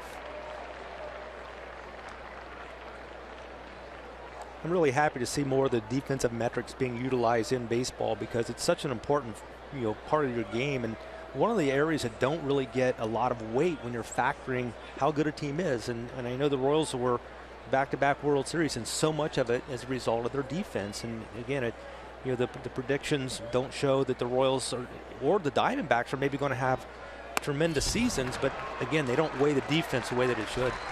Moustakas can check his swing. Ruby gets the double play ball and the strikeout, but the Royals add a run. It's 5-3 in the 5th.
Game ticket includes a bar rail in front of each seat and $20 in loaded value with in-seat service. For more info on pricing or to reserve your seats today, please visit royals.com/tickets or call 1-800-6royals.com. Experience the new Rivals Sports Bar. That used to be the pre- and post-game home of Jeff Montgomery and I, and also used to be an area that we talk about Zach Greinke a lot. We see Greinke now in that Arizona uniform, and he was part of that huge trade for the Royals. They got Lorenzo Cain and Alcides Escobar from him, and both of those two players have been American League Championship Series MVPs the last couple of years. Steve, you mentioned it before. He's unfiltered. You never know what he's going to say. He speaks the truth. I remember talking to him a bunch of years back after he threw, I think it was a one-hitter against Seattle, and he said that they don't have a lot of talent on that team right now. I mean, it's not that big of a deal. Something along those lines. But I asked him today about these Royals. There are 4 players left on the Royals team on the big league roster that were there with him on the big league roster, and he keeps an eye still on a guy like Alex Gordon, the others that are still there, Gerard Dyson and Luke Hochevar, and Joakim Soria is back. I said, Zach, did you watch them and maybe root for them in the World Series at all? And he looked at me and he said, who'd they play in the World Series again? And I said, the Mets. He goes, oh, yeah, I guess I did. So that right there is Zach Greinke, and you also pointed out he can analyze and dissect that game. He knows it very well. Yeah, he told Joel, D-backs president and CEO Derek Hall, when they were on the phone before the deal was done, that, yeah, I've watched your team. When I'm not pitching, I sit in the dugout and I watch the way you shifted against this guy, and I watched the way you guys ran the bases and played defense, and I think you've got something going there, and he wanted to be part of it, and now here he is.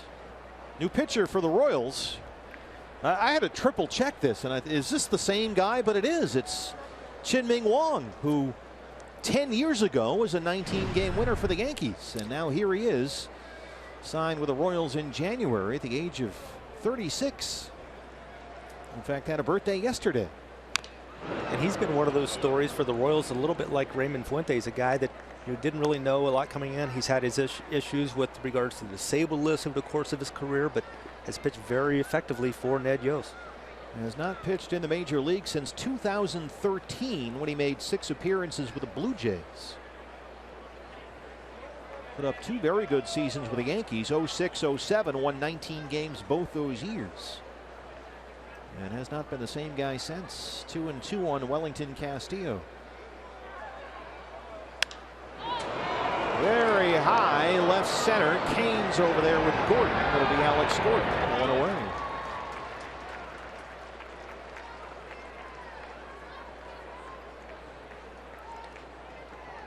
When you have bullpen depth, sometimes a guy like Chien-Ming Wang, he's a guy that can you can hide him a little bit. And they did a nice job with Chris Young last year. And he's one of those guys, you know you're going to need more than 5 starters during the course of the season.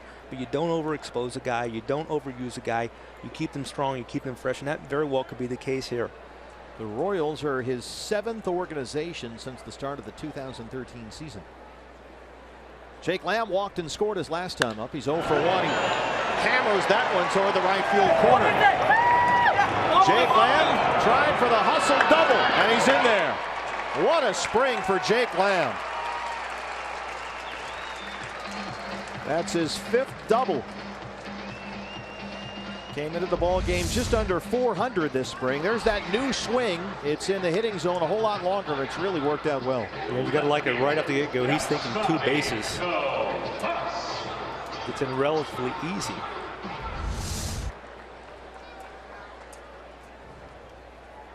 He's at second with 1 out for Yasmani Tomas.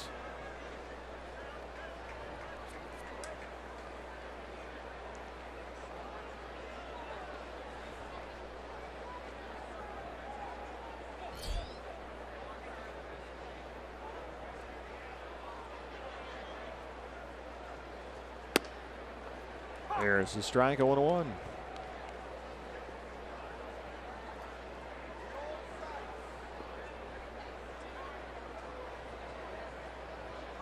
Big spring for Tomas, sitting over 460 coming into the ball game tonight.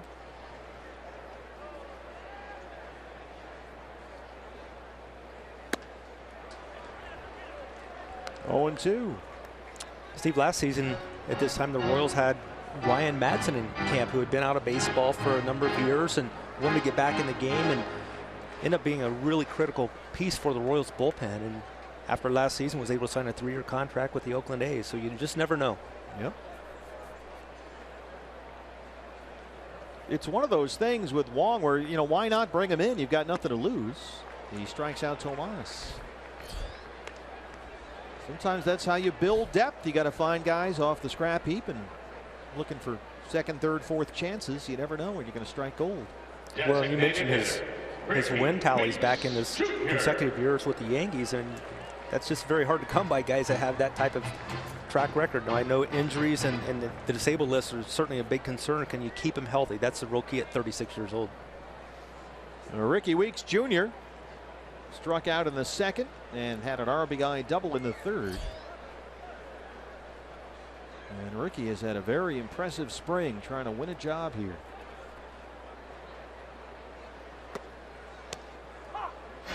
This was Ricky back in the 3rd.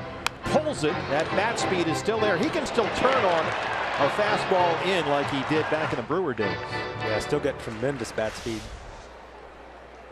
So the thing you like about Ricky that you've seen this spring, he's doubled now 7 times. And he's drawn 5 walks in 21 games, so he's put up an on-base percentage well over 500. And a home run yesterday at Salt River Field against the Rockies. Wow. Fights this one off and dunks it into right center.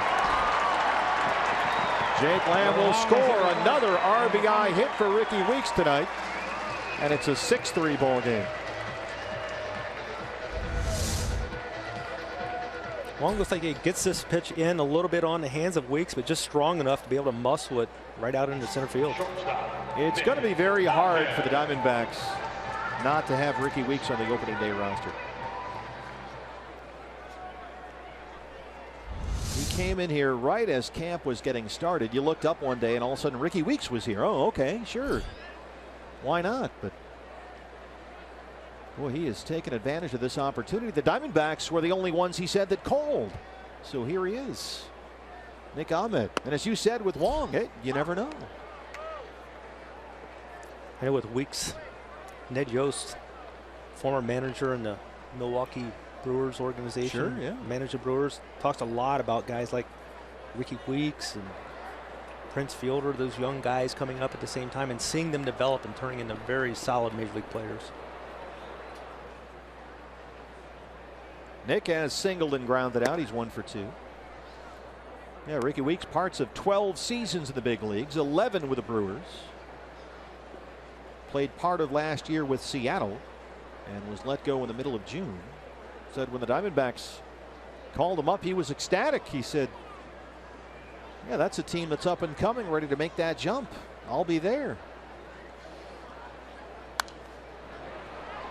1-2 now.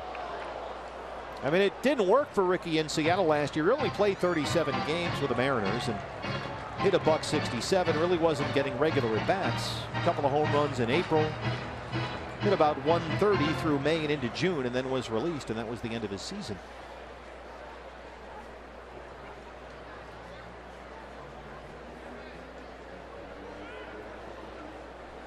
Two more RBI hits tonight. 1-2 on Nick. First base side, Hosmer near the dugout. And it's out of play. I had it every time.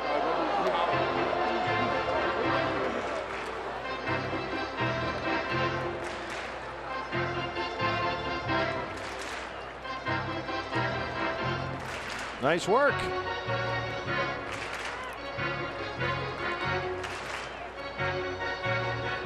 It's amazing how happy a baseball will make fans of all ages.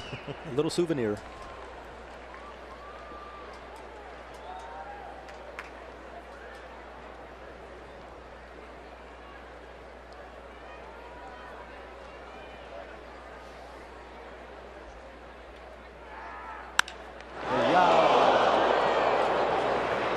They'll check on Wall.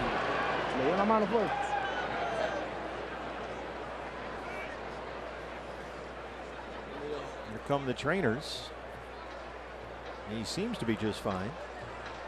Sure looked like he got his throwing arm to me, but we'll see on the replay. Off the bat of Nick Ahmed. Let's take a look.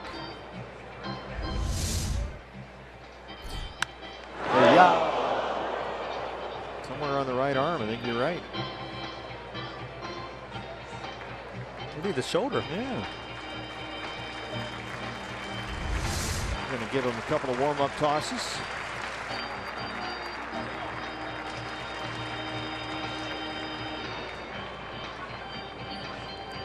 Boy, Nick Ahmed has really had a big spring at the plate. He came into the ball game hitting .419, 12 extra base hits, 11 RBIs. He's 2 for 3 tonight with a pair of singles. He's hit safely in 18 of 20 games. He turned a sensational double play at second base earlier in the ball game. And he has had an enormous spring. And really looking at the entire Diamondbacks number for spring training, almost 30 points higher than any other team in baseball. It's crazy, isn't it? They have had at least 10 hits, the Diamondbacks, in 27 of their 33 Cactus League games. A .320 team batting average this spring, the best in the major leagues. Segura. 2 on and 2 out. There's ball 1.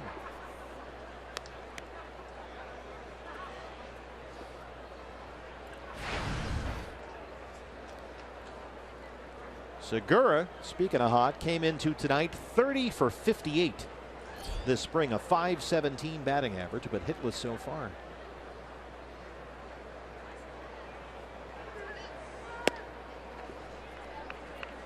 I mean, what a spring it's been for this guy. 2 doubles, 2 triples, 3 home runs, 5 stolen bases, 11 RBI, 17 games this spring. He's hit safely in all but 1.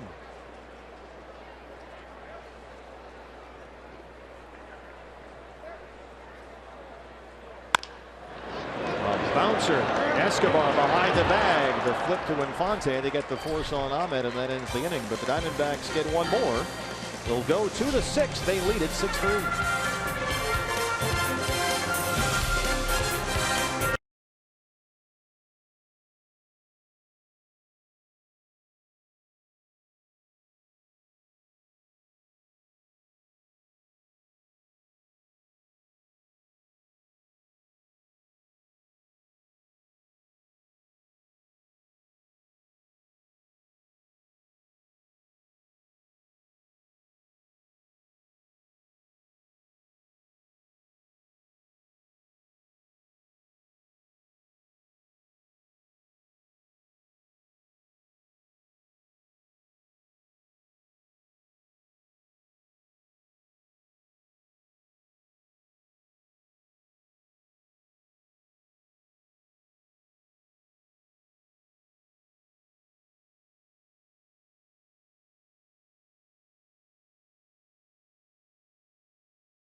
Second base, that is the middle infield combo, and will be whenever Ahmed is the shortstop, said Chip Hale today. And they have provided us with our Chaz Roberts cool plays of the game. Look at this turn right here. Segura bobbles, Ahmed so quick there. Our Chaz Roberts air conditioning cool plays of the game. This is the way it's going to work, at least on the days that Ahmed is the shortstop. Segura will be at second base. A couple of very athletic middle infielders. New pitcher for the Diamondbacks, the free agent signee, the right-hander Tyler Clippard. This spring so far, his 10th appearance, the ERA just under 5.5. Here on a 2-year, $12.25 million free agent deal signed in February, split last season between the A's and the Mets, and pitched against these Royals in the World Series last year. Pitched in Game 5, as a matter of fact. Lorenzo Cain leads off the 6th.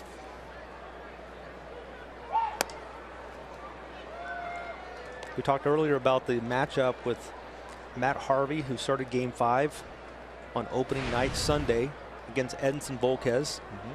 Be the first time that starting pitchers from the last game of the previous season will be making the start in the first game of the next season.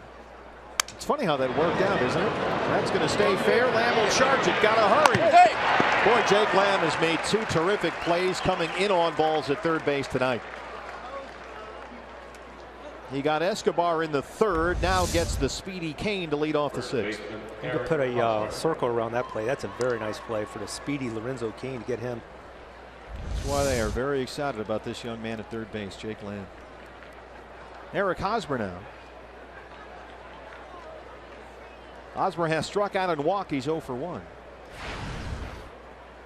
I thought Tyler Clippard, Jeff, toward the end of last year when they got into the postseason, looked fatigued. He had a long season. And the workload, first with the A's and then with the Mets, seemed to catch up to him a bit in September and into October. But you'll remember he was the losing pitcher in Game 4 of that World Series, coming into the 8th inning with that 3-2 lead. Walked 2 guys, both of whom scored on that now infamous ground ball that went under Daniel Murphy's glove. Those were Clippard's runs. And off you go. So that's kind of a big hang with him there. Yeah, that may have been the game I'm thinking about. Maybe it was Game 4 that I remember him coming in, and that was the huge game when the Royals came back. He walked those 2 guys, then came out of the ball game, and then it's when Familia came in and that ball went right under Danny Murphy's glove, and that was it.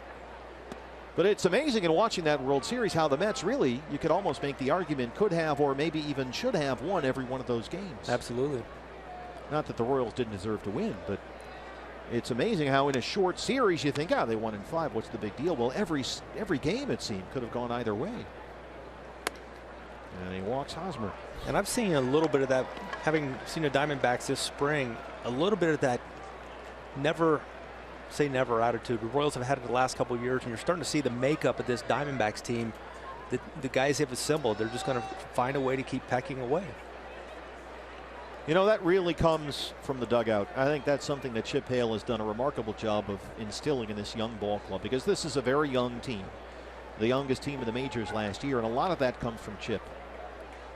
And he has organized once again this year a very competitive spring training, and we've seen the results. Kendrys Morales homered in the 2nd.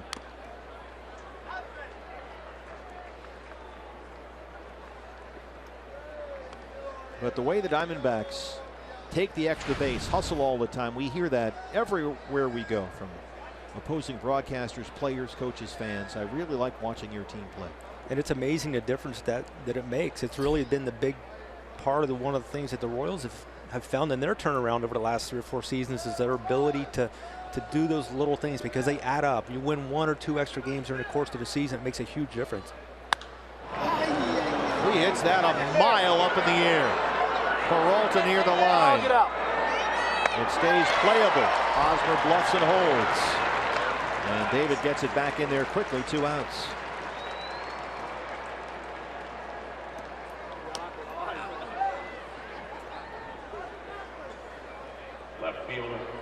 Always heard that Tyler Clippard is a fly ball pitcher, and the numbers certainly back that up. Why are some guys ground ball pitchers and other guys fly ball pitchers? That's a very good question. I certainly would want to be in the the camp of being the ground ball pitcher as much as possible, but ground balls don't leave the yard. They don't leave the yard, but like Chris Young, tonight's starter, is a very good example of a fly ball pitcher. And certain ballparks are certainly better to be fly ball pitchers in than others, but I think that's one of the things that's been huge for guys like Chris Young. Hosmer takes off, and he is out of there. Wellington Castillo throws him out, and Nick Ahmed applies the tag.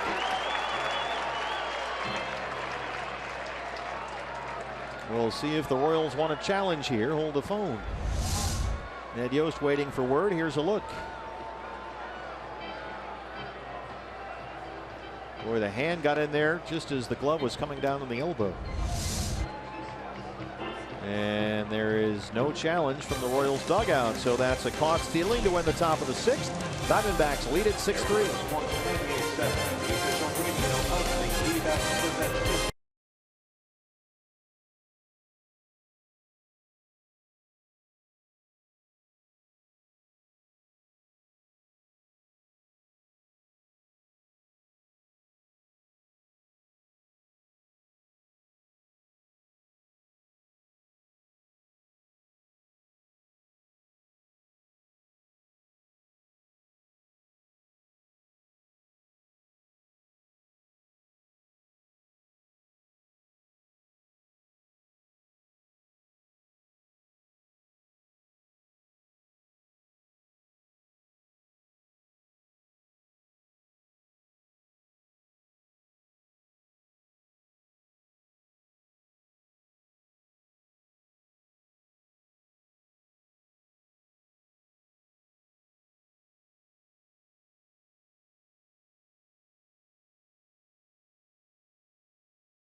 Royals 6-3. Hey, D-backs fans, we are excited to introduce 1893 from the makers of Pepsi Cola. It's a premium cola inspired by the original Pepsi recipes. It features premium cola extract and fair trade sugar. Pick up one at your local retailer today. 1893 from the makers of Pepsi. All right, I can't wait for spring training to be over. There's no 47 on the roster, but he's in the ball game. It's amazing how often that happens, and here we go. Looks like Peter Moylan. Pete Moylan, who just got assigned to minor league camp. I read that was 2 days ago, right? And was brought back. Yes. So here's the Aussie, the veteran Aussie right-hander, to face Socrates Brito, who's in there for A.J. Pollock. And if you're just joining us, A.J. Pollock had to leave the game after apparently a painful slide at home plate. And he was grabbing his right elbow and went immediately to the clubhouse. That's why Brito's in there. This was the play at the plate. Watch AJ's right elbow right there as he tries to get up. And it did not look good. See, that's probably a play that he's done numerous times during the course of his career, but when you have that little tweak in there, you just never know. Brito can really bust it up that line. And there he is. That's how he got his first major league hit, on a very similar play right there. And this guy is electric on the bases, Socrates Brito. So Brito's in center. Still no word on the severity of A.J. Pollock's injury. No doubt about this one. Speed like Brito, you see the ball bounce high in the air. You can almost pencil that one in. So Brito, 2 for 2, a pair of singles. He's stolen a base. He's aboard against Moylan to lead off the 6th. There's Goldie.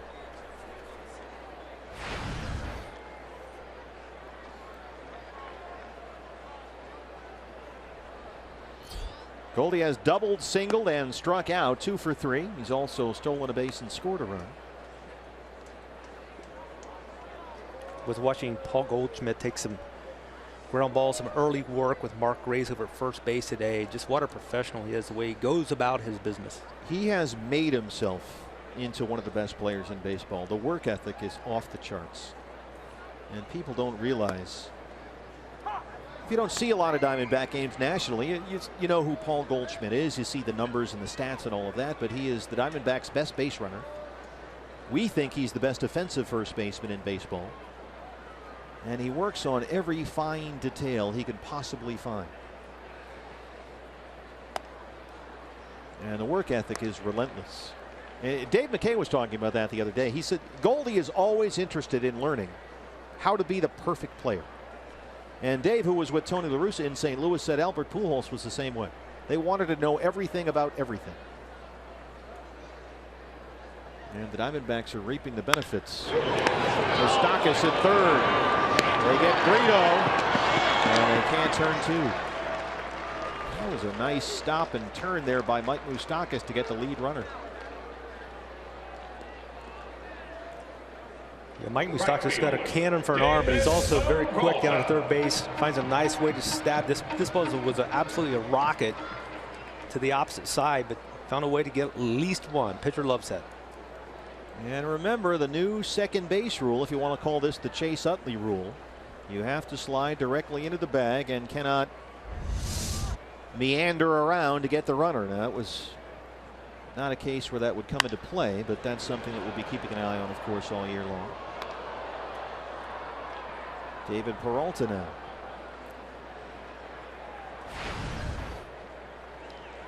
Baseball wants to see what it calls a bona fide attempt to slide into second base and remain on the base. You cannot change your pathway to the base while sliding, trying to break up the double play. After Chase Utley's roll block on Ruben Tejada in the postseason last year that broke the leg of the then Mets shortstop. You can make contact, by the way, with the infielder on that play. You just can't change your pathway to the base to do so.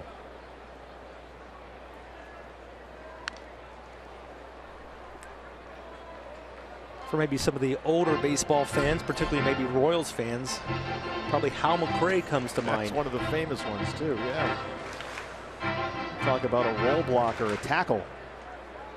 I mean, some of those by our standards now just seem vicious. It's like watching films of the 1970s Oakland Raiders. George Atkinson and Jack Tatum. Playing hardball. Old school. The thing about that is if they decide, and this is part of the rule now, if they decide that the runner made illegal contact with the infielder, the runner and the batter are both out.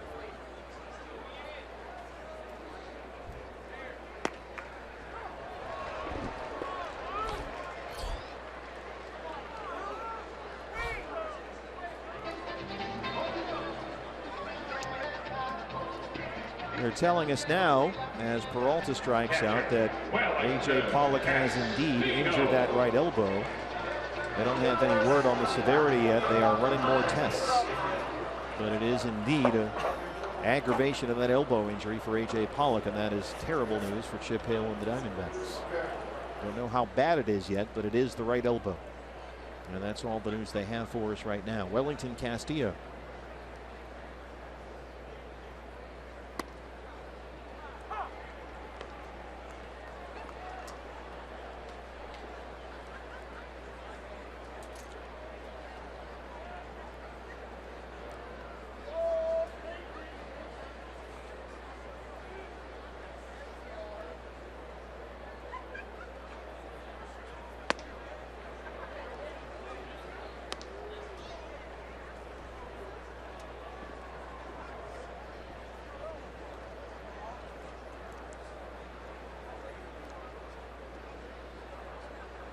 A ball and a strike.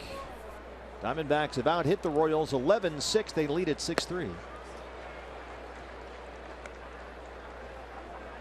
Good to see Pete Moylan out there. He's one of the good guys, a guy that has hung around and tried to fight and scratch and claw for jobs with just a litany of terrible elbow injuries and shoulders. It's just, he just has not been able to stay healthy. But he's out there still pitching. Did he go? He did, says Ted Barrett, and Moylan gets 2 strikeouts to win the 6th. We'll go 2 to 7. It's 6-3 Diamondbacks.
Customize your own ticket package with a D-backs mini plan.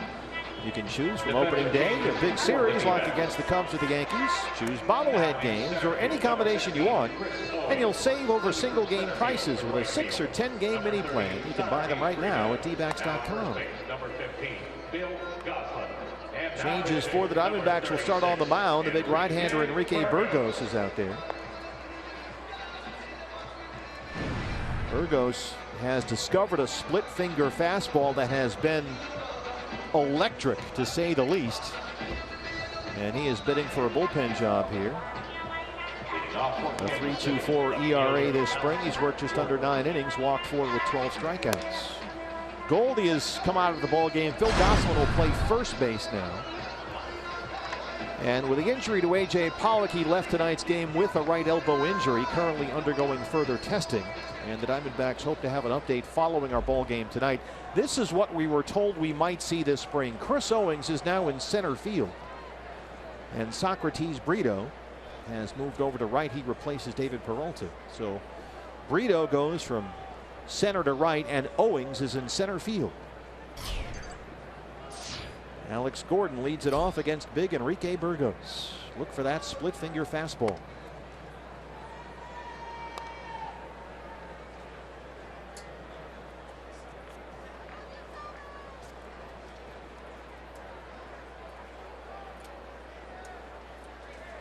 Have not seen a lot of Phil Gosselin at first base. That's something very new for Phil. Certainly not seen CO in center. So the Diamondbacks in this exhibition game really testing the limits of their versatility. How much can they get out of how many guys? And with AJ suffering a reoccurrence of that elbow injury, they're going to try and figure out something in center field. You want to know your options out there, and Chris Owings, they think, can cover a lot of ground. Well, for a player like Chris Owings, who certainly enhances his value to a Chip Hale when he has the ability to play more positions, it reminds me a little bit of Ben Zobrist, who was a middle infielder type guy. Once Joe Madden, his manager in Tampa, gave him a chance to play some outfield, he became an everyday player, and that's really what you're looking for as a major league player. You want to be in there as much as possible. Burgos strikes out Gordon. Well, CO, his defense was sensational both at second base and shortstop last year. He has never played the outfield in the major leagues. And in the minor leagues, he has played a grand total of 1 game in the outfield.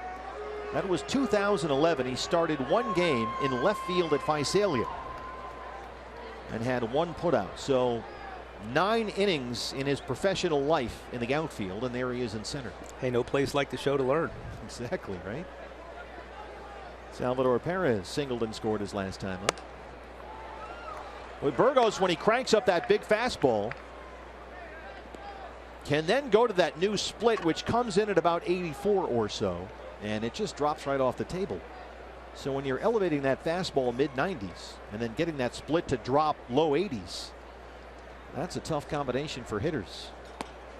There it is right there. Yeah, that's nasty. I mean, that's coming in at 86 with that drop on it.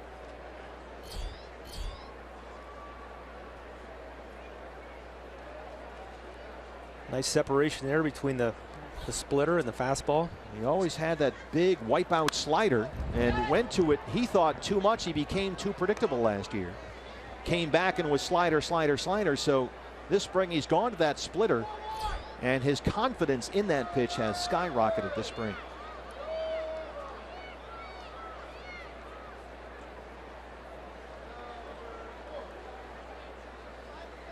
Oozing with confidence is how Chip Hale put it. Left that one up. Some of the Diamondbacks catchers, in fact, this spring have told Enrique Burgos that that new split finger pitch was moving so much. They actually have trouble catching it. That's a good sign. Yeah, I would think. And when you hear that, it's got to boost your confidence in that pitch. Something to take with you when you're working on a new pitch like that. There it is again.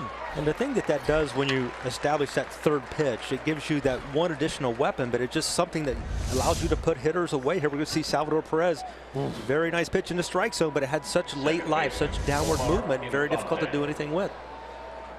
So he gets Gordon. He gets Perez. Omar Infante now. Oftentimes relief pitchers are reluctant to go to that third pitch because the adage is don't lose a game on your third best pitch. But my feeling is the more pitches that you can go to, the better you're going to be. He's always had the hard fastball. He's always had the big slider. And he got to the point where he had good command with both pitches, but needed that third pitch. He said, watching video, watching hitters, it seemed to him like hitters were just sitting on that slider knowing it was coming.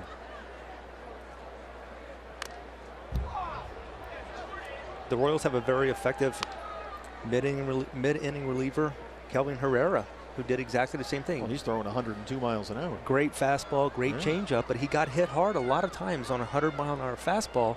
He develops a slider, and that third pitch made a huge difference for him. Well, they always say, we're always told that a big league hitter will turn on a fastball, even one that's at triple digits on the radar gun. Major league hitters today are so much more accustomed to seeing upper 90s, 100 miles an hour than they were several years ago. So you better have something to go along with that 100 miles an hour if you want to survive. Turns on that one, but it's foul. Burgos to strike away from getting the side in order here.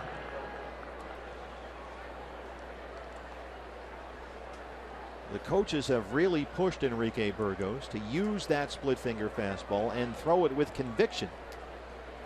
One thing to throw it, another thing to believe in it. Bounced it that time.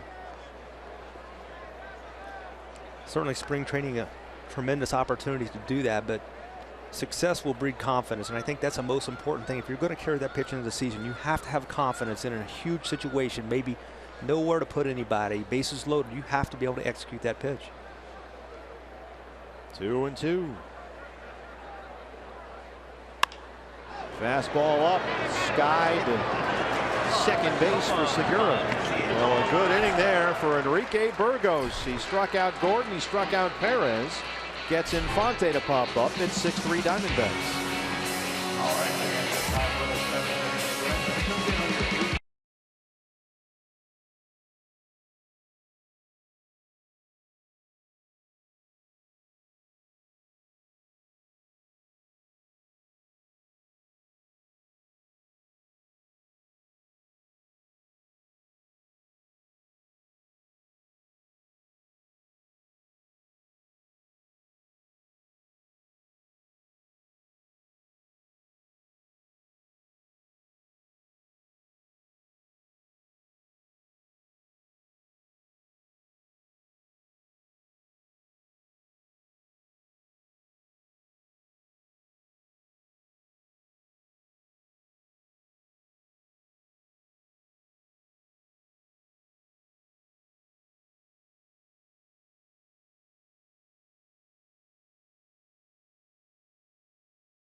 Ball game. It's 6-3 Diamondbacks, bottom 7. And it's time for the Gig Life high-speed highlights presented by Cox. A.J. Pollock on that play injures his right elbow and had to leave the ball game. They are currently performing more tests. Diamondbacks hope to have some news after the ball game. It's been a nice night for Ricky Weeks, an RBI double and an RBI single as he tries to win a job here in the Diamondback outfield.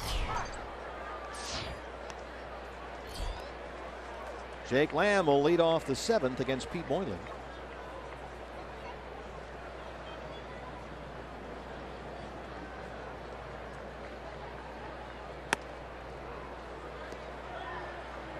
Jake singled in the 3rd. He's 1 for 3 tonight.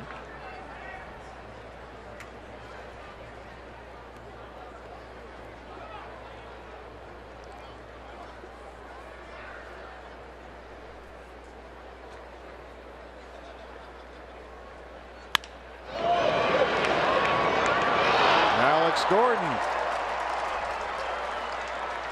He knows what he's doing out there. His 3rd straight American League All-Star team last year. He's got 4 Gold Gloves on the mantle with plays like this. Yeah, he's the wrong guy to hit it to. If he gets his glove on it, there's a pretty good chance he's going to come up to play. Yasmani Tomas. Are the Royals happy to play the Sunday night game? Because, I mean, you win a World Series, that stuff starts to happen. You know, you get flexed into a Sunday night game, or you're there a lot later. You get to your next city a whole lot later.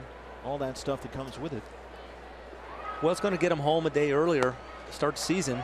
There is that. You're right. Yeah. Okay. I took an informal poll among the players last time I was in spring training camp, and a few more today.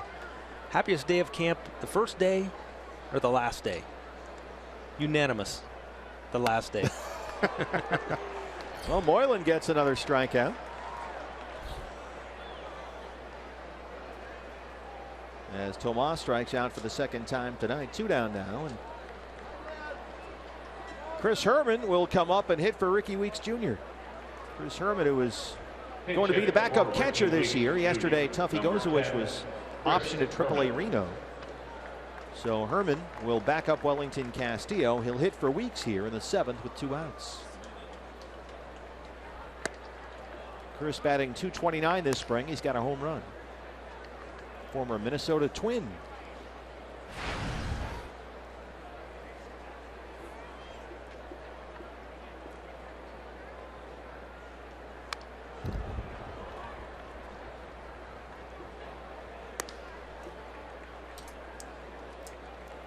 His backup catchers can be difference makers for teams, especially guys that come in late. Oftentimes you're asked to handle a pitcher who's got dynamic stuff, your closer type guys that are going to be throwing the ball very hard at the end. And that's one thing that's a prerequisite as a backup catcher. You have to be able to handle those really hard throwing guys, frame the ball properly, allow them to get those strikes. And that's one thing. The Royals have Drew Butera. They like him so much because he handles those power arms coming out of the bullpen. And I think that's one of the things that during the course of the season, you know, with Castillo, maybe not a fast guy, he gets on base, you want to run for him and make some things happen, but you have to have a guy like Herman available that's going to do a solid job for you. Well, the Diamondbacks carried 3 catchers most of last year. Castillo, Jared Saltalamacchia, and Oscar Hernandez. They've gone with 2 this year, trying to open up an extra spot for one of those bats, Weeks or Brito or Drury. And they like Herman's versatility. But Pete Moylan looks good here tonight. Gets 2 strikeouts in that 7th. It's on to the 8th inning. Diamondbacks 6, Royals 3.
Diamondbacks lead the Royals 6-3. Hey, fans, plan ahead to get the full 2016 collection of Diamondback bobbleheads. The first of the series is the A.J. Pollock bobble. That's courtesy of Arizona Sports 98.7 FM. The second, Paul Goldschmidt bobblehead night. That's July 2. Zach Greinke August 6 and David Peralta September 17th. You can collect all the bobbleheads this year by getting tickets to all the games. You can do that at dbacks.com. Leading off for Kansas City. The pitcher for the D-backs. It's the big right-hander, and what a spring it's been for Jake Barrett, the ASU Sun Devil, trying to win a job here on Chip Hale's staff. 10 games, the ERA is 0.87. 1 walk against 15 strikeouts in just over 10 innings. He has got closer stuff, and he has been a power right-hander so far this spring. Defensive changes behind him. Brandon Drury checks into the game at third base. He replaces Jake Lamb. Jason Bourgeois is in left for Yasmani Tomas. So the outfield for the Diamondbacks. Left to right, Bourgeois, Owings, Brito. Drury, Ahmed, Segura, Gosselin in the infield. Castillo still the catcher there, strike one. To Raymond Fuentes, who singled his last time up. He's 1 for 2. Jake Barrett out of Desert Ridge High School in Mesa, the ASU Sun Devil. Seems to be very aggressive and very confident this spring. The numbers have backed that up. And as Chip Hale said in watching Jake all spring long, everything that comes out of his hand right now is dominant. He has got power stuff.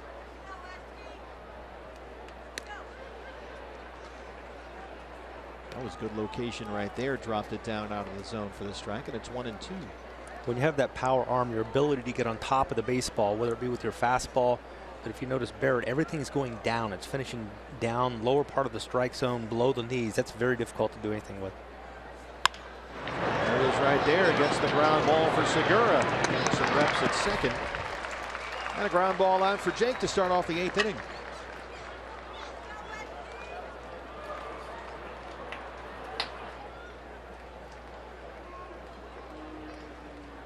Jake Barrett 15 saves last year. He's got closer experience in the minor leagues, both at Mobile and Reno. Spent a good portion of last year closing games at the AAA level for the Aces and Phil Nevin. Alcides Escobar led off the ball game, sure enough, on the first pitch with a triple. Scored on a Mike Moustakas ground out.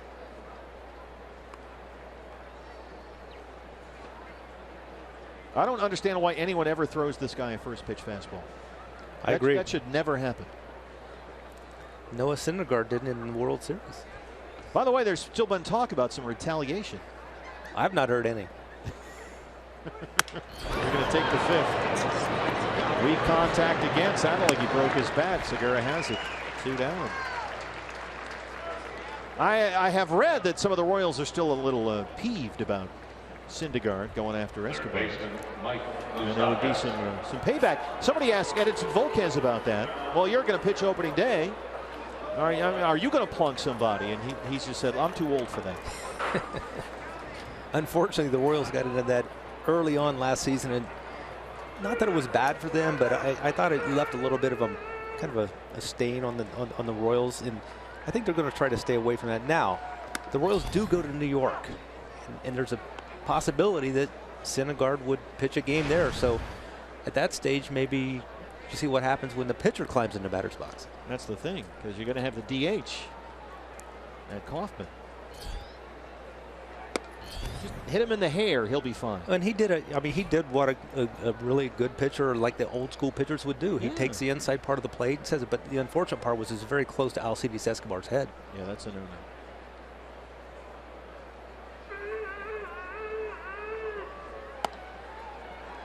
There's the strike. Shift is on again for Moustakas. Brandon Drury standing right next to the second base umpire out there. And Segura in shallow right.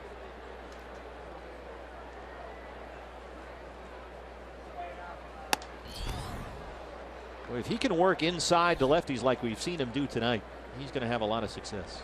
Well, you can see very easily why Chip Hale's so high on Barrett. All smiles tonight. Oh! That's a foul ball. Ernie Ned's down there.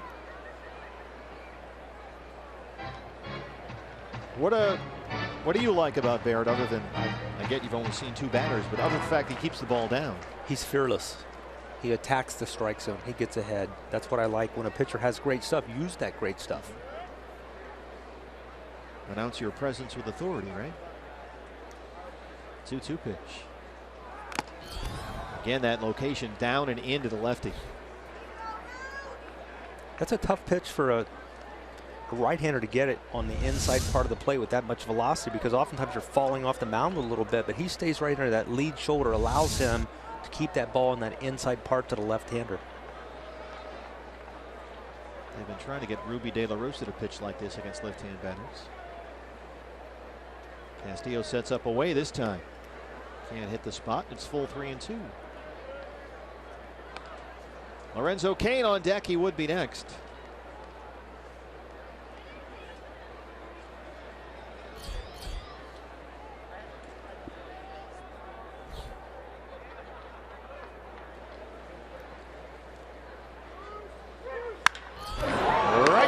To the shift, and Drury's there. That's a line out to the third baseman, standing on the first base side of second. A little sabermetric smackdown for you. 6-3 Diamondbacks.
You set for D-backs Live, our post-game show. And guys, the one thing in these final spring training games you want to avoid are any injuries. Our story was A.J. Pollock coming back, but unfortunately he left this game. Yeah, that was very unfortunate. You know, you always want to be healthy coming out of spring training, and Pollock's been hurt. So they've got some interesting moves they're going to have to make for this. Hopefully we'll find out some news after the game. Hopefully it's not serious. That's the one person on his team that you don't want anything to happen. We do know he's undergoing tests, and so hopefully we will have word on the post-game show, guys.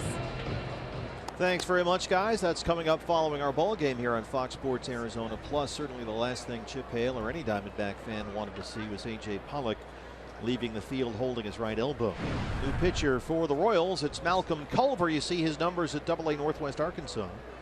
2-6, a 4.19 ERA in 43 appearances, all in relief. Nick Ahmed, 2 for 3, a pair of singles, leads off the 8th.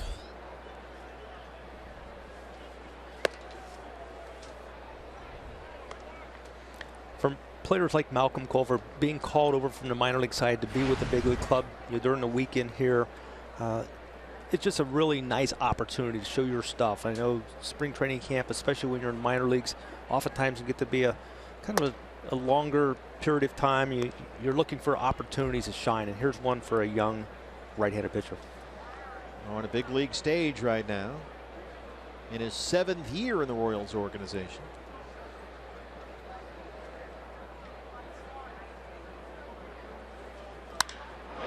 This is well hit. Deep left field. Way back and gone. Nick Ahmed, his second home run this spring and his 13th extra base hit. It's 7-3.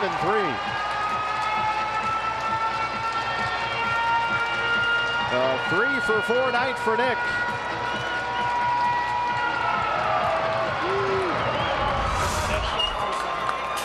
See, Culver gets behind, and then when you get to the middle part of the plate, big league hitter's going to do some damage. What a spring he has had.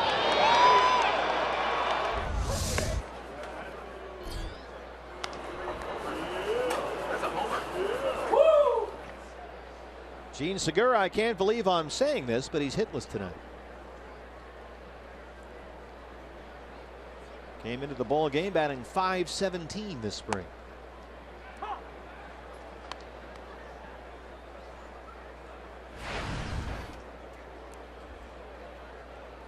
Nothing like impressing your new manager. They have been very impressed, as Chip Hale said the other day. They would like Gene to be able to lead off. He has proven that he can be a leadoff hitter here.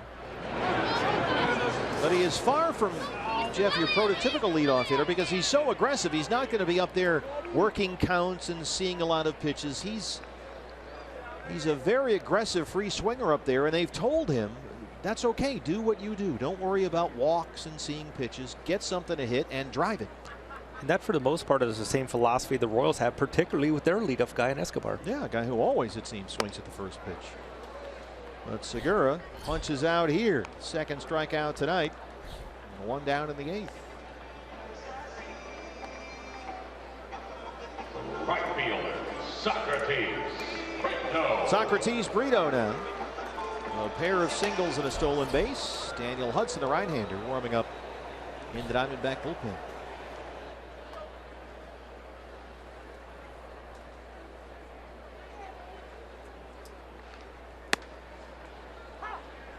Brito checked into the ball game after A.J. Pollock had to leave with another elbow injury, and we are still awaiting word, as Jody Jackson told us earlier. The Diamondbacks hope to have more information following the ball game tonight, so stay tuned for the post-game show here on Fox Sports Arizona, and we will tell you everything that we know about A.J. Pollock's right elbow, which frankly did not look very encouraging when he left the field. I think the best word that we could hope to hear would be scar tissue. Oftentimes you have an injury and things heal back up, and there's some scar tissue that sometimes just part of the process has to be kind of broken loose, and maybe that could potentially be something that we would hear. And again, the Diamondbacks have told us it is a right elbow injury, and A.J. currently undergoing further tests. They hope to have an update following the ball game. 1-2 on Brito. That's another strikeout for Malcolm Culver's, making the most of this opportunity after the home run by Ahmed. First baseman. And now here's Phil Gosselin.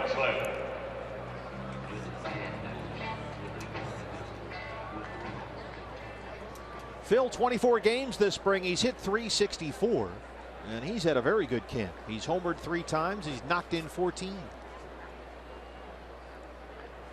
Also has 3 doubles and 3 triples. A guy that can play second base, third base, left field. Tonight he's in there at first base, having replaced Goldie.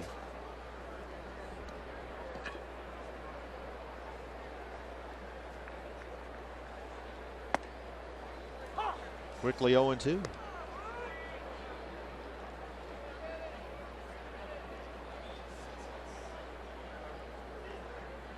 After the home run to Ahmed, Culver really settling down nice.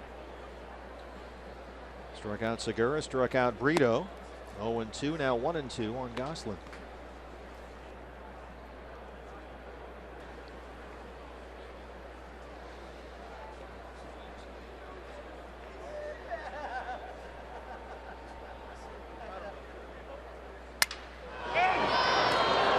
Gordon in left.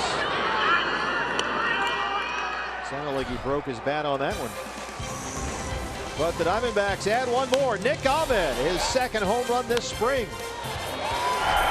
They lead the Royals 7-3. We go to the 9th at Chase.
Summary, the Diamondbacks, at least 10 hits in 27 of their 33 Cactus League games. That trend has continued tonight.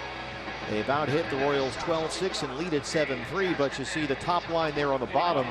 That's the headline. A.J. Pollock has left the game with a right elbow injury on a head-first slide at home plate and left immediately. They are undergoing tests, and we hope to have more news on A.J.'s condition in the post-game show. So stay tuned as soon as this ball game is over. Daniel Hudson will work the ninth for the Diamondbacks, his 9th appearance, a 2.79 spring ERA.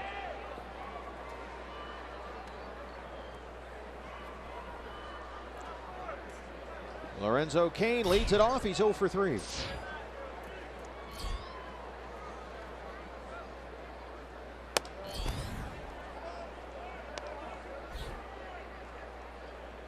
Well, Jeff, our whole Fox Sports Arizona crew wants to thank you and Joel and everybody that we've done a couple of these broadcasts with you this spring, and it's been a real pleasure for us. And we tried to split it down the middle of the fairway here, Royals and Diamondbacks at least. So you guys have been terrific. It's been great to have you. Well, we appreciate the chance to come in and be part of your broadcast and go back to Kansas City. And we've had great following all through spring training. I know the Diamondbacks, the Royals have set attendance records, so it's been a really good spring. Save a place for us in October, will you? Oh, wouldn't that be special?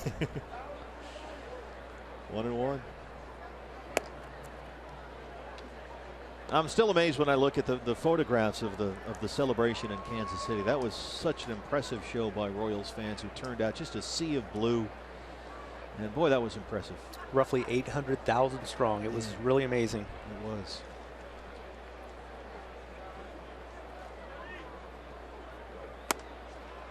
'94 from Huddy, 2-2 now.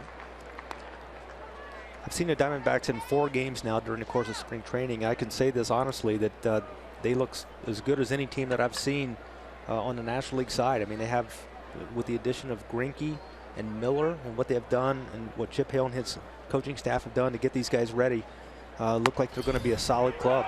Called strike 3. Hudson rings up Cain.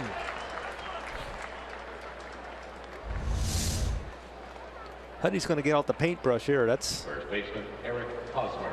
He's going to have to get them a lot of big outs at the back end of some big games this year, Daniel Hudson. He is a very key arm in this bullpen. Eric Hosmer struck out and walked twice. So the plan, I guess, is for most of these guys, for the Royals, is to fly out tomorrow? I believe so, and I think that's why they're all staying in the game the entire 9 innings of the game. Get as many at-bats as possible. They're not going to see live pitching tomorrow, so get ready for Sunday night. So tomorrow's game here against the Diamondbacks, the spring finale, will be very much so a minor league game because the Royals have the opening night duty Sunday night against the Mets, so they have to get back.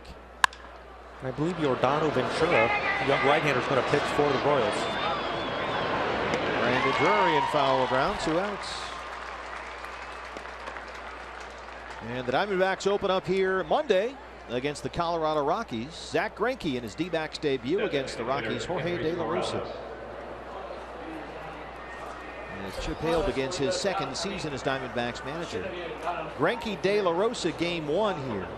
Shelby Miller and Chad Bettis in game 2. Game 3 Wednesday against the Rockies is a day game, a 12:40 start, and Patrick Corbin goes for the Diamondbacks there.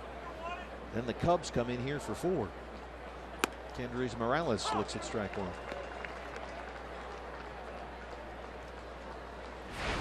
And the Royals open up with that special 2-game rematch against the Mets at Kauffman Stadium after their World Series meeting last fall. First time in big league history the 2 World Series teams from the previous year open the season against each other. So they'll play that first game Sunday night, April 3rd.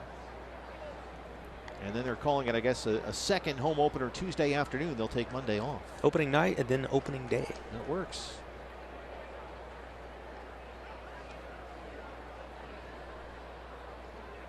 And the ceremonies are all that Tuesday day game, right? Right, they're going to raise the championship banner on Sunday and the rings on Tuesday. Well, Socrates Brito can't quite get that one. And it drops in safely for Morales.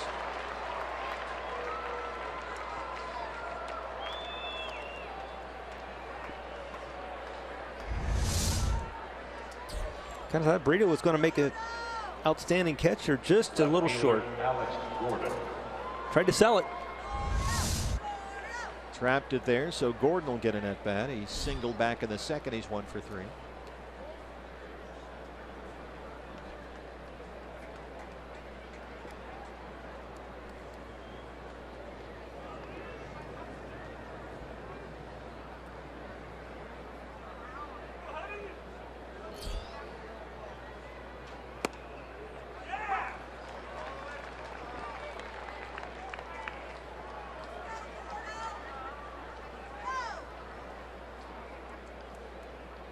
Don't forget, Diamondback live post-game show immediately following our ball game. All the A.J. Pollock news that is available, they'll have for you. Joe Borowski and Brandon Webb standing by with Jody Jackson. A.J. Pollock had to leave the ball game with a right elbow injury. So Jody will have all the latest information for you. That's coming up next. 0-2 on Gordon.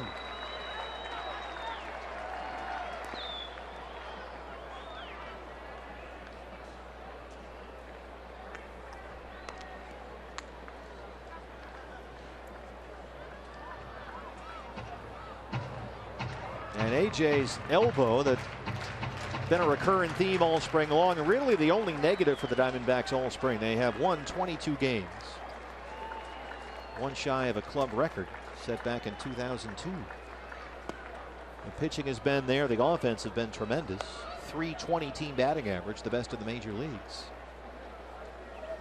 But the one downside has been the A.J. Pollock right elbow, and it's flared up again here tonight.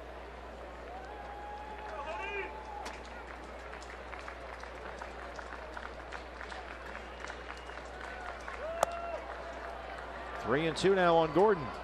Perez on deck. Every team faces injuries during the course of the season. It's not impossible to win if you have some injuries, but sure hate to have them, especially early in the year. To an all-star player at a premier position, that really hurts. There goes Morales, and that's a base hit for Gordon. Morales will take the turn. He's in at third.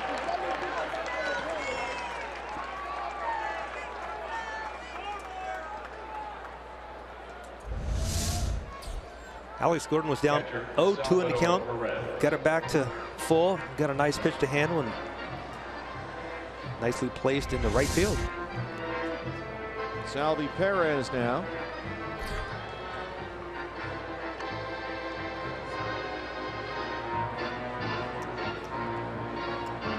Perez singled and scored in the fifth inning. He's 1 for 3 tonight.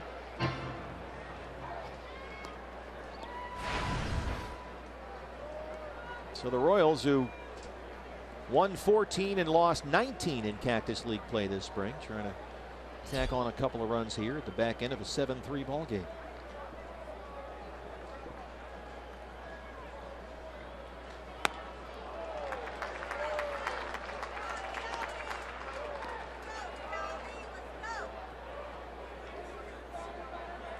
I like how he's got his name on his elbow guard there. That's kind of cool. Just so no one else picks it up. Those catchers. Very particular about their equipment. Reaches out and drops it into center. Morales will score to make it 7-4.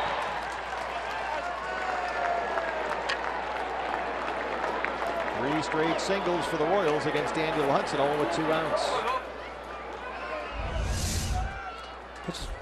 Going to finish off the plate. But Salvador Perez with those long arms, able to go out and just make solid enough contact to put it in the center field.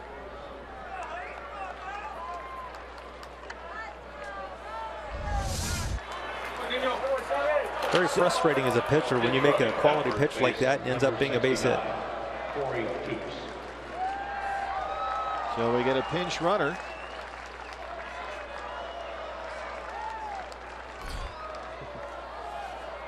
At first base, and here's OMAR Infante.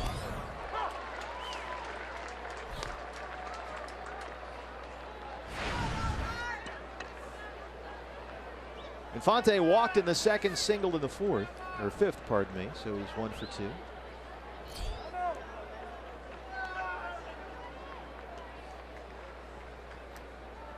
Hudson struck out Kane, got Hosmer to pop up foul for the first 2 outs, but then singles by Morales, Gordon, and Perez. And now the 0-1 to Infante.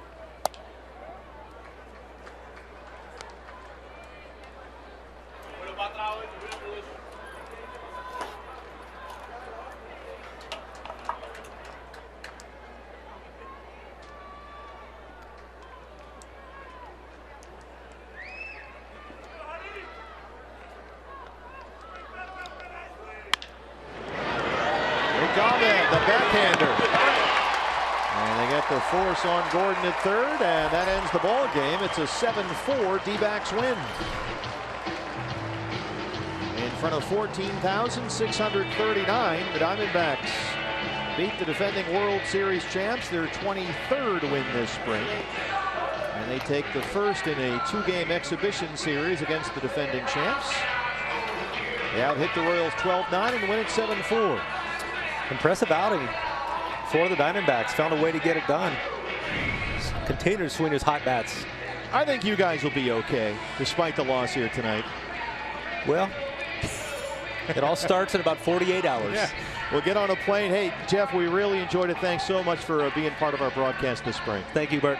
Well, let's get the latest news on A.J. Pollock. All of Diamondback Nation is waiting to hear. Brandon Webb and Joe Borowski are standing by with Jody Jackson. Jody. All right, thanks a lot, Steve. That's right. Post-game show is coming your way next. And guys, we will hopefully have some kind of injury news on A.J. Pollock. You know, hopefully it's not serious and that he'll be back sooner rather than later, Brandon. Yeah, absolutely. You know, that's one of their key guys. You've got to have him out on the field. He sets up the whole lineup, protection and everything. So they need to have him on the field as soon as possible. You know, Joe, we saw Chris Owens in the outfield. If AJ is going to be out, some interesting decisions to be made, right? That's the one position in the outfield that I think they will struggle to fill. Hopefully it's nothing long term. All right, so plenty coming your way. We'll hear from Chip Hale for sure whether there is any news on AJ or not. If there is, we'll certainly bring it to you, though. One more spring training game. As for tonight, it's 7-4 Arizona over Kansas City. Stay with us. D-backs Live, presented by CenturyLink, comes your way next.